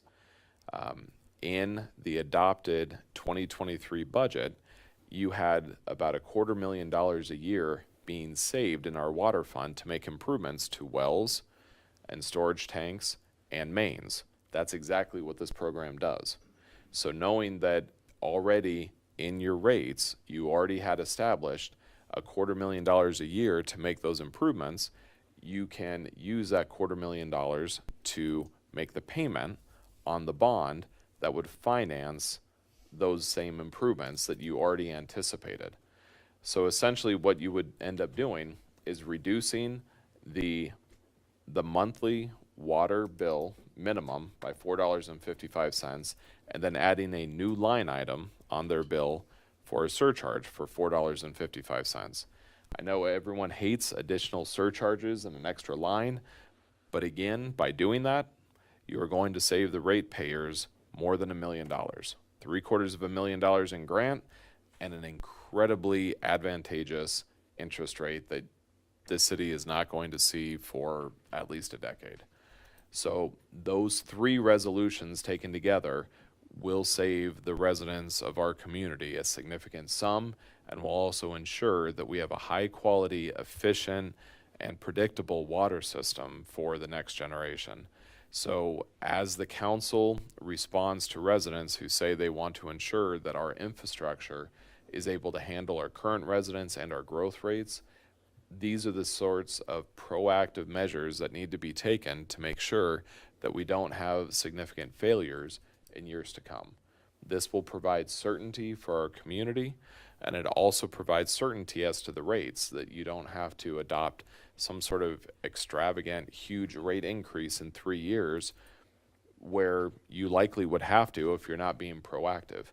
If you're not proactive now, we can leave the system as is, and then in 3 or 4 years, when one of our wells completely stops, as we know is likely going to happen, then you would have to dig a new well and construct it and everything else. That's going to end up being $1.5–2 million. At that point, you will go out to a loan to Pioneer, or you'll do a bond issuance, and it's going to be far higher than here. So being proactive, taking advantage of the financing packages that are available to you, you are able to provide a better system for our community at a far more affordable price to our residents. Are there any questions? I have a couple. Go ahead, Becca. Okay. Well, I just want to say, first off, thank you to Daniel and the rest of the city staff for putting this finance package together. I think it's important that we remind our citizens that this is part of the ARPA funding that comes from the federal government. I mean, this is a historic investment that the state is doing, and I think it's about $167 million that is coming to entities in the state.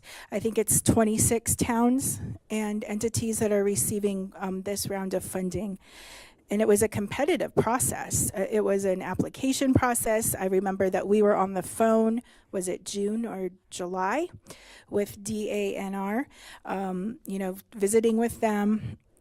And just to reiterate what Daniel said, how this is proactive for our city. We always like to talk about, that we are taking the long view range as far as our infrastructure.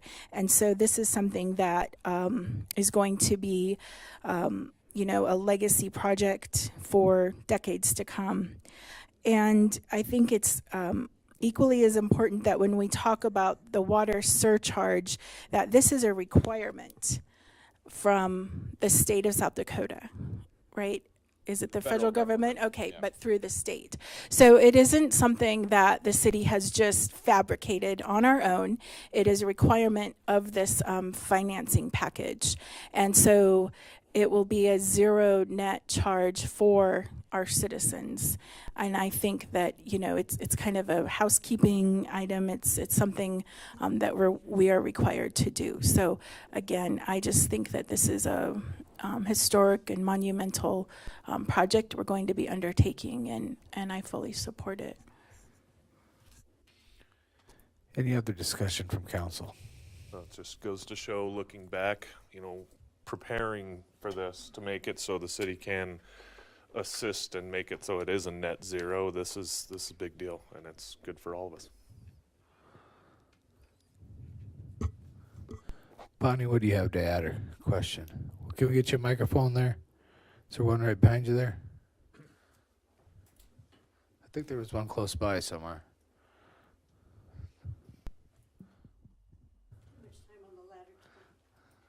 In the wind? Yeah. Go ahead. But you know, if you lean in the right direction, it all works. Not for me. Becca, I want to thank you for that piece of information and reflection, and because I'm sitting here, and as Daniel is talking about this, I am remembering that we had this discussion before and how it went together, but it is pretty convoluted, and I think it is important, both in the realm of, you know, you're going to get the reaction when they hear the word surcharge. But I want to ask, now you're saying to me my bill really isn't going to change. It's just going to move where it's coming from. There'll be another line item with the surcharge. Yet if all the resolutions are passed of these three, the water usage will be reduced by that equal amount of $4.55. So yes, your water bill will not increase with this new surcharge. So we have to sing that from the rooftop. I mean, that's kind of unbelievable. Well, it's pretty amazing for sure. Yeah, and so I thank you for that, but I think, again, you know, as we talk about this and we talk about transparency and we talk about building trust, it's an education piece, and when it gets this complicated, and that's why we have down on the payroll, is because these things are complicated, that's where we start getting that sense of, oh, I'm not sure I know what's going on here, and what are they putting over on me? So I think it's a real important education piece. I think it's important that the city itself and you know, that information gets out there, but not just once. Right. That it has to be reiterated, that it has to come up again every so often, a reminder of the understanding that we have. I mean, I never would have been able to remember this just in and of itself from the previous discussion, but you know, it all starts coming back. Oh yeah, I remember. And that's part of the piece that Deb's going to help us with too, is to keep that. That's what I was about to say, is that now that we have Deb, I think we get those opportunities and we have to create those places to remind people of these things. But it is an education piece, and it's got to happen more than once. And thank you, Daniel. Thanks, Bonnie. Any other discussion, public or council? We did tackle 11.4, 11.5, and 11.6 as far as information and staff report. If there's no further discussion at this point, we'll consider resolution 2022-57. That's item 11.4. Is there any further discussion or a motion on that? Mr. Mayor, I would like to move to approve resolution 2022-57, the approval of the water system improvements, creating the special funds and accounts. We got a first by Becca. Second. We have a second by Angela. Any last discussion, public or council? All those in favor of the motion, please indicate by stating yes. Yes. Opposed to no. That motion carries unanimously. 11.5 is resolution 2022-58. This is establishing the surcharge. We did tackle this already, but any further discussion, public or council? Mr. Mayor? Yep. I would move to approve resolution 2022-58, the establishment of a water surcharge for the city. We have a first by Becca. Second. We have a second by Mike. Any last discussion? All those in favor of the motion, please indicate by stating yes. Yes. Opposed to no. That motion carries. Last one in this block is 11.6. This is 2022-59 for a resolution. This is revising the utility rates, the water utility rates, from previously already adopted. Is there a discussion or a motion on that? Mayor, again, I would move to approve the adoption of Resolution 2022-59 of Sturgis. We have a first on the floor, Second. second by Angela. Any last discussion, public or council? All those in favor of the motion, please indicate by stating yes. Yes. Opposed to no. That motion carries unanimously. 11.7 is going to be back to you, Daniel, but this is also a resolution considering for availability rates. So back to you, Mr. Ainsley.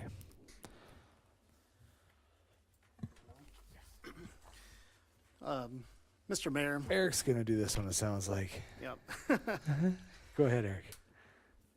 So in October of October 25th, the MUB has updated and went through and revised the availability rate for the water rates.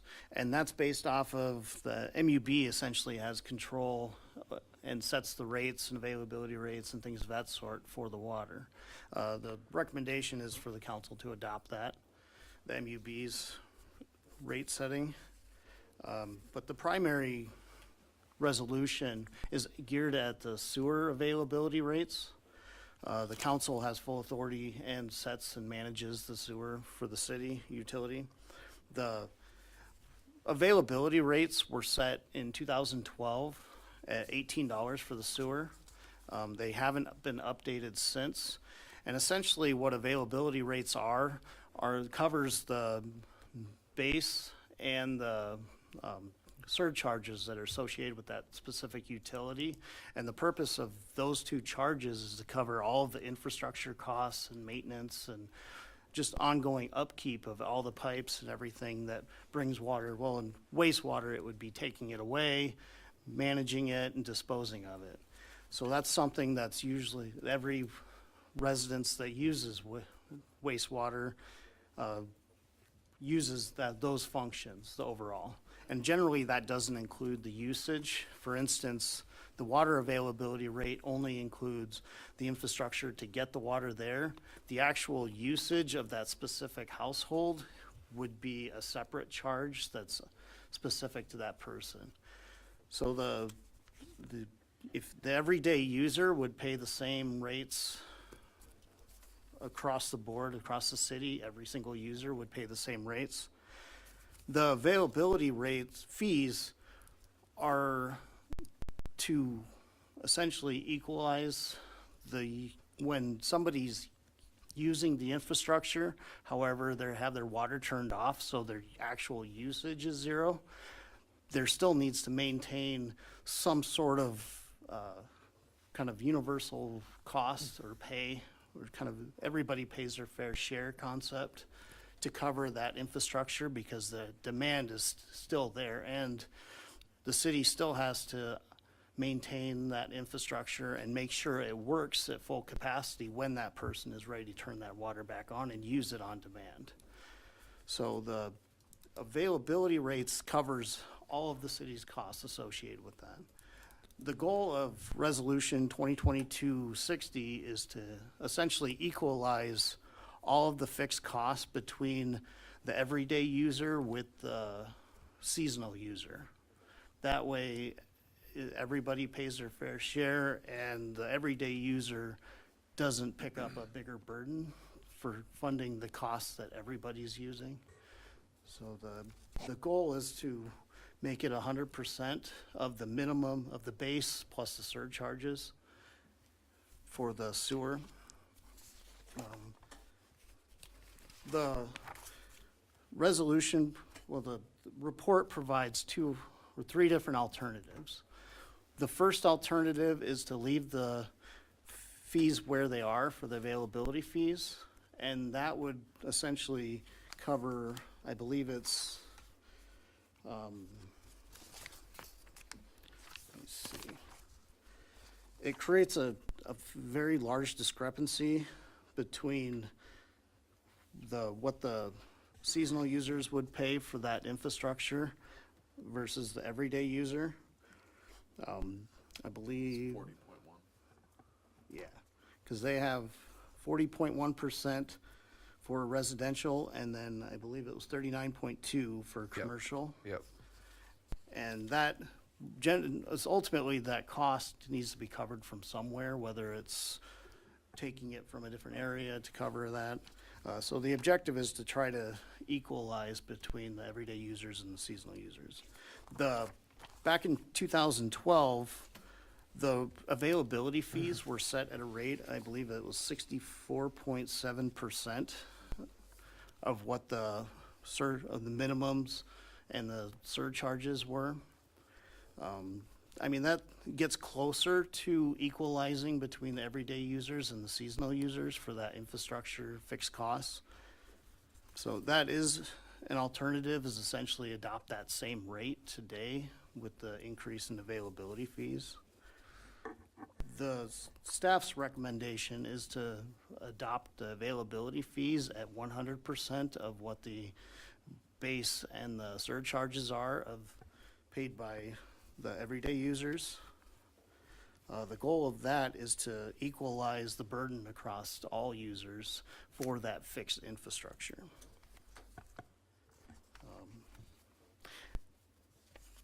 I'm happy to answer any questions. And I misspoke initially because we're talking so much water there. This is specific to just the sewer. As you stated, Eric, the MUB has already approved the availability rate on the water usage, on the water infrastructure. Yes, So and we're just clarity. updating the MUB regs right now to adopt that. Of alternative 3, it would be what, $43.92 for the For base. residential. Yep, for And- residential. But I mean, what's the total bill to someone who has their water shut off? Right now, Say a snowbird is not here, their water's off, but they're still being billed availability. Currently, it's What is their current water and sewer availability charge? currently the sewer is 18 and the water is 17. The MUB has just adopted. They did a first reading, so at their second meeting, we anticipate they'll do a second reading, but we don't know. And it would change it to 100% of what the minimum charge is for water for next year, which that's 18, 17? it's more than that. I don't recall what that number is off the top of my head. It's $1 or $2 more than what that is. What is being discussed now is the $18 that is currently on the availability fee for sewer. So the council has a multitude of options.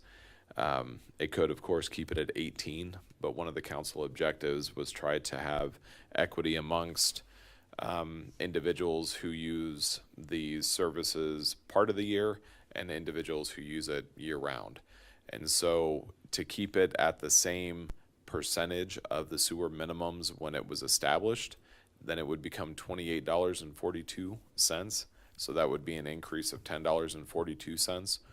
Or if they wanted to establish it to be equal to what a residential user pays currently, then it would be $43.92. So there are options that the council has. It's not just alternative 2 or 3. If the council wants, you could have alternative 4 and choose a different number. Those were just the ones that we prepared for the council. Ultimately, you can choose whatever percentage you want. So roughly $60 right in there, $61, Bonnie, is what it would be. And the sewer. $60 to be gone. If that alternative 3 was adopted as an action. How much was alternative 2? What was 35? Yep. 3 is 61. That's both water and sewer combined. Yep. Yep. 35 was water and sewer combined current. Alternative 2 would be somewhere around $46. Yep. The user's minimum bill 60. Yep. That's alternative 3. Yep. Roughly about $61. With the proposed MUB first reading of the increase of the water availability, along with this consideration of the sewer availability. So why would somebody, if you make that choice, why would somebody even bother to turn it off? Because you still are charged. A lot of times people would want it turned off because that way they're not paying sanitation, so they're not paying the garbage. And also, some individuals want it turned off because they'll be gone for 10 months and they want to ensure that there's no water leaks throughout their structure. I mean, you know, not that I can't conjure that for myself, but I'm just trying to get you to say for the bottom line. I'm trying to remember what it cost me, but it was like 16 days of a water leak. Cost me several $100s in water. Yep. Every few months, you know, and it'll probably be around March, we'll end up having 2 or 3 individuals that'll probably appeal their bill to the MUB because they'll have a water leak. And it's amazing how many hundreds of thousands of gallons can go through someone's home, and then the damage it causes to their structure. I mean, it's not just the cost of the water, it's what happens to sheetrock and flooring and everything else. So what they're saving is the sanitation fee, which is how much? $13 a month? Yeah. So, somewhere around 13. Plus knowing that there's not water flowing through their building that could cause a leak. Eric was correct, it's 1870 is what they passed. Yeah. I'm sorry, what did you say? The fee that they passed at the MUB was 1817. For the water. Yeah.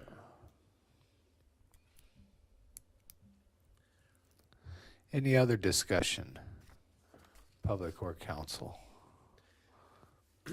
Daniel, how much in option number 3, the preferred option, would this generate in revenue for us? Looking at, we anticipate each year that there's about 1,417 charges. Just so everyone is aware, that doesn't necessarily mean that half of our users aren't there. There's several accounts that end up being billed 10 times, and also they're large. So for example, you know, One-Eyed Jacks, they're probably charged 8 or 10 times each month. Based on their number of units, and then it's also over 9 or 10 months, and so they might have 80 to 90 charges. But looking at all of those charges at an increase of $25.92, it equates to $36,729, and that's with alternative 3, with the vast majority of that being paid by rally accounts. There are some snowbirds that are residents that maybe it's for 2 or 3 months, but the vast majority of this are Iron Horse and One-Eyed Jacks and all the various, you know, places down Main Street that are closed. Seasonal. Yeah. So somebody like One-Eyed Jacks is paying like, would be paying like a $600 a month water bill for not being there? Yeah. Yep. Be a lot cheaper. And the reason for that, so everyone is aware, there's a tremendous, actually, the previous action that the council just did, a part of the reason for this project was to build tank capacity or storage capacity. You know, the wells, it's to replace existing water production wells, but it's also for tank capacity. No surprise, our highest water usage is almost always during the rally. Who are our largest water users during the rally? So it makes sense that a large portion of that cost to build that extra storage and to maintain that storage should be paid by those users. If you look back in 2011 and 2010, those users, they were paying 2 months worth of water bills. So really it was people on Pine Street and Davenport and Baldwin that were subsidizing that. That's why the council adopted the availability fee. Now with that, you know, we've had surcharges that have been added on, and the availability fee never included those. So that's what the MUB is trying to address, and that's what the council is discussing now to say, you know, should not these same major users also help pay for those availability fees, just like all of our regular residents are? Because at the end of the day, someone's paying for it, and if they're benefiting from it, they should help contribute to it. And I agree, but Yep. remember that I asked for clarity, not because I disapprove. Yeah, no, I'm just trying, I mean, and I think that's a good point to bring up, that the council is just, you know, adopted a financing mechanism for the water, with a portion of it being specifically, not specifically, but a large reason for that is because of the rally. And so rally users should justifiably help pay for that. Well, and that's defensible. Mhm. Some of the opinion that floats across town is a resentment that the rally drains us, that rally people hit and run, make the money and go. And so, I mean, this is a good explanation. My other question is there a charge for turning water on and off? Yes. I don't know. I don't think so. It's $25. Is that multiplied on the big people, or that's just a flat rate? I'm sorry, it's $25 only when you Turn it off. turn it on, not when you turn it off. And it's got to be during regular business hours or regular operations. Yep. Yep. Lisa, would you check to make sure the batteries are up in that mic? So the questions that Bonnie is asking is very important to the public. It's just not working. Yeah, it just needs to be held closer. You gotta hold it closer. You can also use the mics up here too. Those are more sensitive. Could just crawl up there and stay. Just do it once, be a special. Dave would sit by you. But Mike's point is good. Yes, those are good questions for sure. I'm sorry, I'm just not a good mic user. It's just not something I do, you know? You're gonna have to get used to it, or quit asking questions. I guess you're going to have to get used to it, Bonnie. Learn to use the mic. Any other discussion on resolution 2022-60? Is it clear as mud, or does everybody understand what's happening here? I think the discussion was good for sure. Okay. I think we understand. I'm just not sure we could pass a test on it. But the question of, will local residents year-round pay an exorbitant amount of the future cost fee?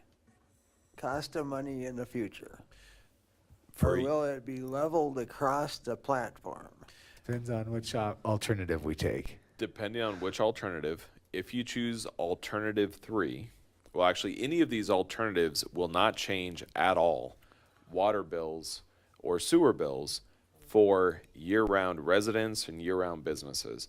So if you have your water turned on, your water service turned on year-round, which is 95 to 97% of our residents, this doesn't affect you at all.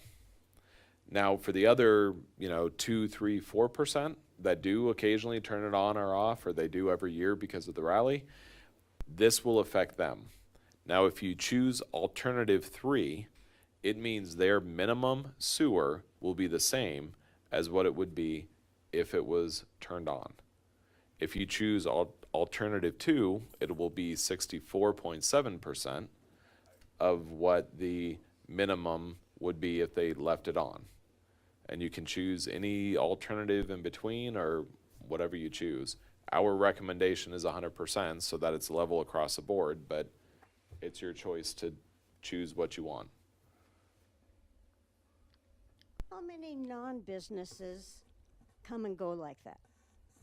How many non-business accounts come and go? Not very many. there's total number of accounts, there's somewhere around 130 accounts that do this. Now, most of them are commercial, but some of them are residents. Most of the residents are for a couple of months, but there are some residents that it might be for 9 months. But there's not a lot. Most of them are business. And that 36,000 that it would gain you is on the Sewer. 3. That's on choice 3. How much would you gain on choice 2? About 24,000. It's 64% of the 100, roughly 2/3.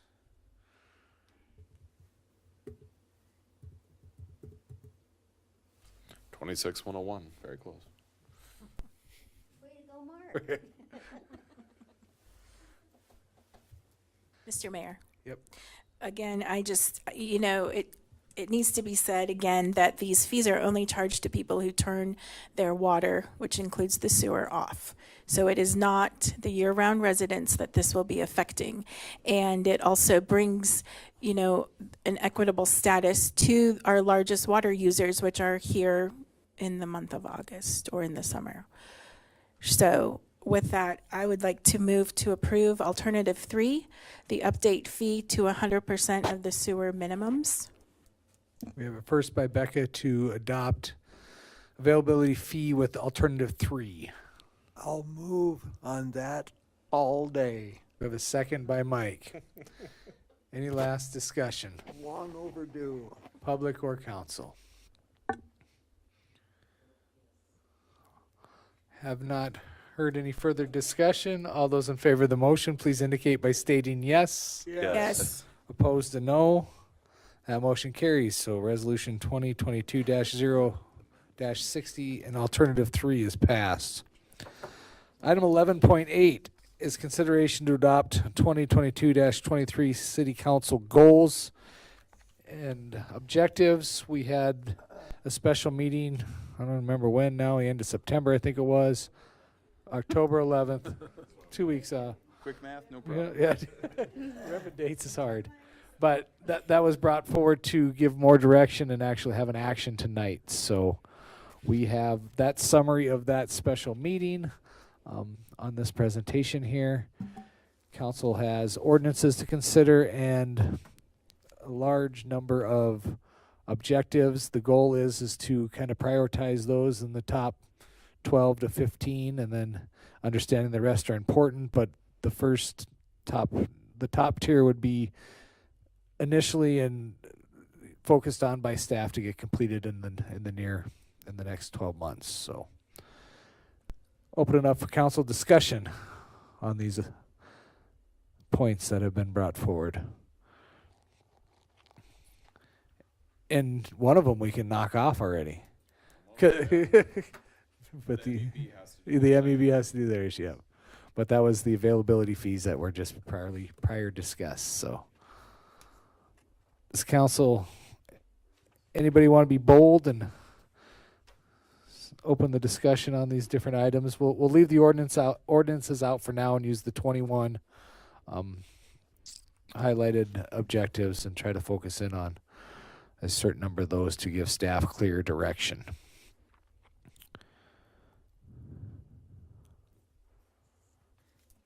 It's a big chunk. It's a big chunk. Can I ask what the dispute is over the National Guard, please? Why do you use such strong language? Because I was reading. Currently on exit 30, the National Guard is occupying the city of Sturgis property. There was a 50-year lease that was put in place, has expired last November, and we're currently discussing with them, which we have for 7 to 8 years, of trying to find out a new location or a equitable situation for our taxpayers as stewards of their money. So the city wants to relocate the National Guard, and the National Guard doesn't want to relocate? The city wants fair market value for our property. We're okay with keeping the National Guard there, we just want more for doing that. the city wants, as stewards of taxpayers' money, the city council feels it's important that to be good stewards, we need fair market value for properties and assets that we own. That is currently not occurring on Exit 30. For example, Bonnie, I'll lay it out a little simpler for those simple minds. National Guard is sitting on $20 million worth of property for a contract for $1 a year, and they won't even pay the $1 a year. Yeah, the original contract written 51 years ago was for $1 for those 50 years, which equates to 2 cents per year. Since then, that contract, by the city's view, has expired and needs to be addressed. That's the priority. Basically, Pay or move. to say it cleanly, they're taking us to the cleaners. They're taking the citizens of Sturgis to the cleaners. Got it.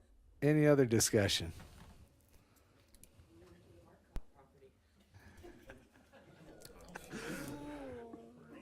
Bernie, we're gonna have to get you a microphone.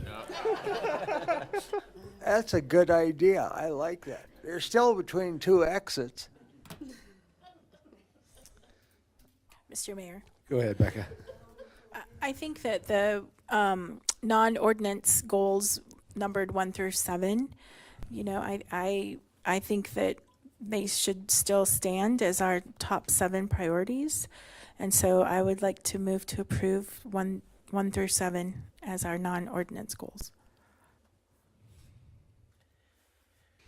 We have a first by Becca to prioritize of the 21 objectives that 1 through 7 be the focus of staff and council, with the understanding that the other non-included ones in that motion would also be considered when time allows, and we can move forward with those too. Yes. I'll second Becca's motion. We have a first by Becca and a second by Mike. Further discussion, public or council, on these priorities. I would make the comment that in some of these special meetings over the years, we've gone as far as hiring outside consultants. We've filled up multiple whiteboards, and we've created a situation where staff is overwhelmed and still trying to accomplish all the goals put forward by council. I think the focus of, albeit 21 is still large, is smaller than some years, and then the focus of specific objectives are better to give staff clear direction, and then we'll work from there after those are completed. Any further discussion? There is a first and a second on the floor to prioritize the first 7 as the majority of staff time at the beginning here, and as time allows in the next coming up 14 months, we'll continue to keep plugging. Any other additions, subtractions to the said motion? Why wouldn't you add 9 to that? The National Guard. Now that I know what it is. Well, can you get them to? No, I'm not gonna say anything. For success, it's where you're gonna put your time. I mean, isn't that someplace Staff has spent a tremendous amount of time on this in the past, as well as myself and a lot of council members. It is a priority, but I just don't think, as far as staff time at this point, there's much more needed. Of course, city attorneys are always needed, so we can always tap them. Talk to me after the meeting and I'll tell you. all right? So we have a first and a second on the floor. If there's no further discussion from the public or from council, going once, going twice, all those in favor of the motion, please indicate by, wait, let's actually back that up. Yeah, we could, there's 2 agenda items is what we'd be doing if we vote on the non-ordinance and the ordinance, but we'll go with the non-ordinance priorities. So first and second on the floor, all those in favor of prioritizing 1 through 7 as the highest priority, please indicate by stating yes. Yes. Yes. Opposed to no. That passes. That brings us to the ordinance level of our priorities in our special meeting.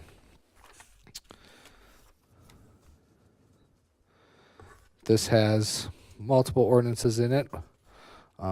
Some are larger than other in their scope. Some are larger than other in the time it'll take to create or open them up and make them anew. Does council have any discussion on those ordinances in a particular order?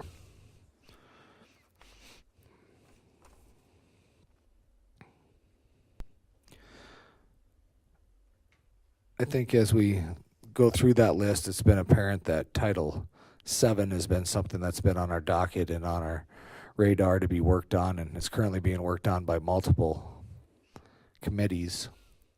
But I believe that that one is inherent in its importance.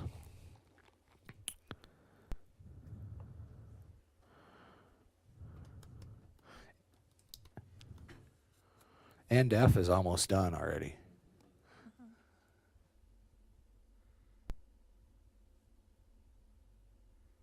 And a new title for rally ordinances is a pretty big endeavor. Since no one else is talking, I'll just keep talking. Well, Mr. Mayor, I would like to make a motion. I move to approve the ordinance goals for the council for 2022-2023, items A through F as our list of goals. For priorities of different degrees. So A Yes. through F is the most important, you're stating. Yes, yes. We have a first by Becca for ordinances A through F as the highest importance. I'll second. We have a second. Further discussion? Public or council?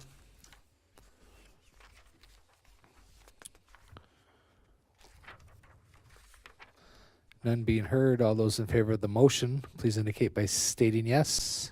Yes. Opposed, no. Those priorities are set as stated. That doesn't mean when you get done, Daniel, you guys are done. You still have work to do, but just prioritize those forward. So, Can I ask a question? Go ahead, about Bonnie. 16? yep. I can't make sense out of it. 16.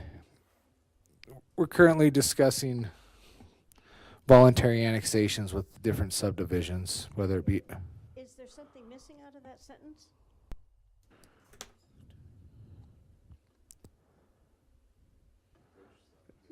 If it's a voluntary annexation, if the subdivisions are willing to discuss voluntary annexation. Right, but read the sentence, The first one? first sentence. Continue investigating Apple Springs Bastion addition annexation and proceed if voluntary. Yep. Oh, okay. We need a We got- colon. Yeah. Those ones aren't highlighted like the first ones. Yeah, I was trying to read straight through and I wasn't getting there. You got there. Okay, thanks. So 11.8 is complete. Item 12 is other matters to come for council. Item is not on the agenda. We'll open up to the public first. Lisa's got one. She's coming forward. We'll open it up to Lisa first. Tonight was our maiden voyage of the simultaneous casting and live streaming of your council meeting tonight on Facebook, YouTube, as well as on the meeting page. So going forward, we hope to be able to do that with being able to cast it through the iCompass site, which is your meeting management portal. Faye will be able to go and timestamp your minutes. So when someone goes back and watches the video, they can click on the on that agenda item, and it will take them directly to that point in the video. So. Cool. Just wanted to update you on that. Thank you. Any other matters before council, public or council? Could we take just a second and talk about why we changed procedure and went to Board of Adjustment on the variance? You bet. You want Eric to answer that? Whoever wants. Eric was reaching, so I like that. No, I'm fine. The goal is to, because essentially the statutes require that any variances, conditional uses, which would be our uses on review, and any administrative appeals is under the Board of Adjustment. And essentially, it's a little bit of different requirements as Board of Adjustment rather than City Council. So they're more of a quasi-judicial group. So there's different requirements, for instance, the 2/3 voting requirement. But the primary basis is if somebody would ever want to appeal the Board of Adjustment's decision, then they can go to the circuit court and appeal that. However, if it was a circuit or the council, they don't have that same opportunity. So essentially, everything in order, where if somebody would want to appeal it, the records will clear, things are more in line and just easier to appeal. So it provides more of, and it just clarifies the procedures for the council. Because under the statutes, the Board of Adjustment has specific powers, and that's identified within our zoning ordinance too, where for variances you'll hear, and it's just trying to get everything in order, essentially. It's a lot of housekeeping. Mr. Mayor, if I can comment, this is a good example of what's happened, I think, now with our additional legal staff. Number one is that they're able to start looking at some of our processes to try to better align them with state statute compared to where we did before. With our previous attorney, frankly, he was all consumed by contracts, and that's what he would focus on. Now that we have some additional staff, we can also do things to hopefully, optimize our ability as an organization. But also, this is an example of something that when our city attorney went to the South Dakota Municipal League and that networking with other municipal attorneys, found out some best practices, and then we're trying to incorporate those within our, structure so that we can better serve our residents. With that, there is going to be some further training for the council members on your role as a Board of Adjustment. Things such as in those particular items, you're only supposed to act upon the information that's provided in the reports or what's discussed during the council meeting. You can't actually go and do self-investigation and speak with other residents to find out, different things like that. That's all stuff that will be explained. We'll have a training session with you that'll be coming up with our city attorneys to be able to further explain that. But that's some of the fruit that comes from trying to have continued educational training for our staff members. And so a lot of times the council doesn't necessarily see those tweaks that we do to better align, but here's a good example where you can see that the benefit of sending your city attorney to Watertown is now the mayor gets to describe something before you do a variance. Well, and he's explained this to me a couple times, so now I finally got it. So ultimately, it's the ultimate purpose of the specific group. For instance, the city council sits as a legislative body, but the Board of Adjustment's kind of a quasi. You essentially have to switch hats just to procedurally clean up the process. Understood. Anything else before other matters before council? I do know that we have a request for executive sessions, so is there a motion to go to exec from anyone? So moved. And one, if you don't mind if I interject, Mr. Mayor. Yeah, go ahead. When shifting to, or proposing the motion, if you want to include the SDCL reasons why, Yep. for instance, legal, the various Well, what's on your list, Mr. Miller? basis. I believe we have some personnel, legal cases. Do we have any? Contract, marketing, and security.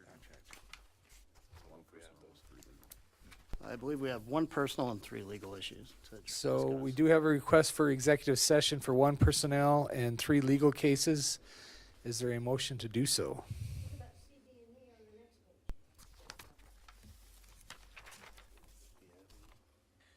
I'll take a crack at it. I think we had it, but motion for executive session under SDL 1-25-2 for personnel and legal reasons. We got a first by Kevin for exec. I'll second. We have a second by Preston. All those in favor of the motion, please indicate by stating yes. Yes. Opposed to no. We're into exec. It's 8:56. We'll go ahead and start in 5 minutes.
We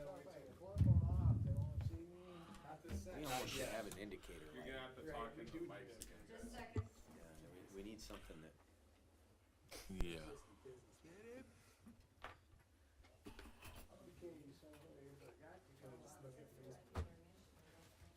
Yeah, keep it open.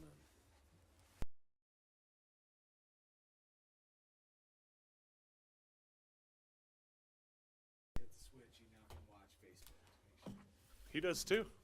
Why are you pointing at me? Because it says. He's not by the switch, man. All my stuff shut off. Yeah. Hold on, we're gonna go, it's not, it said about 30 seconds. Yeah, and it took about 45 when we switched off. So. Yeah,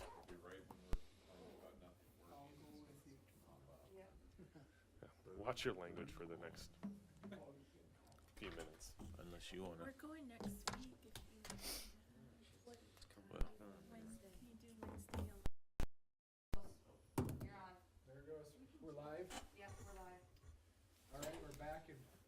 All right, we're back in regular session here. No action after this. Is there a motion to adjourn the meeting? I motion to adjourn the meeting. Got a first by Tony to adjourn, Second. second by Mike. All those in favor to adjourn, please indicate by stating yes. Yeah. Yes. Opposed to no. We're adjourned.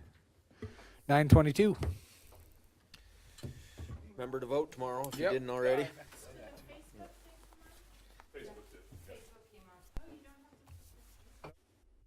You bet on.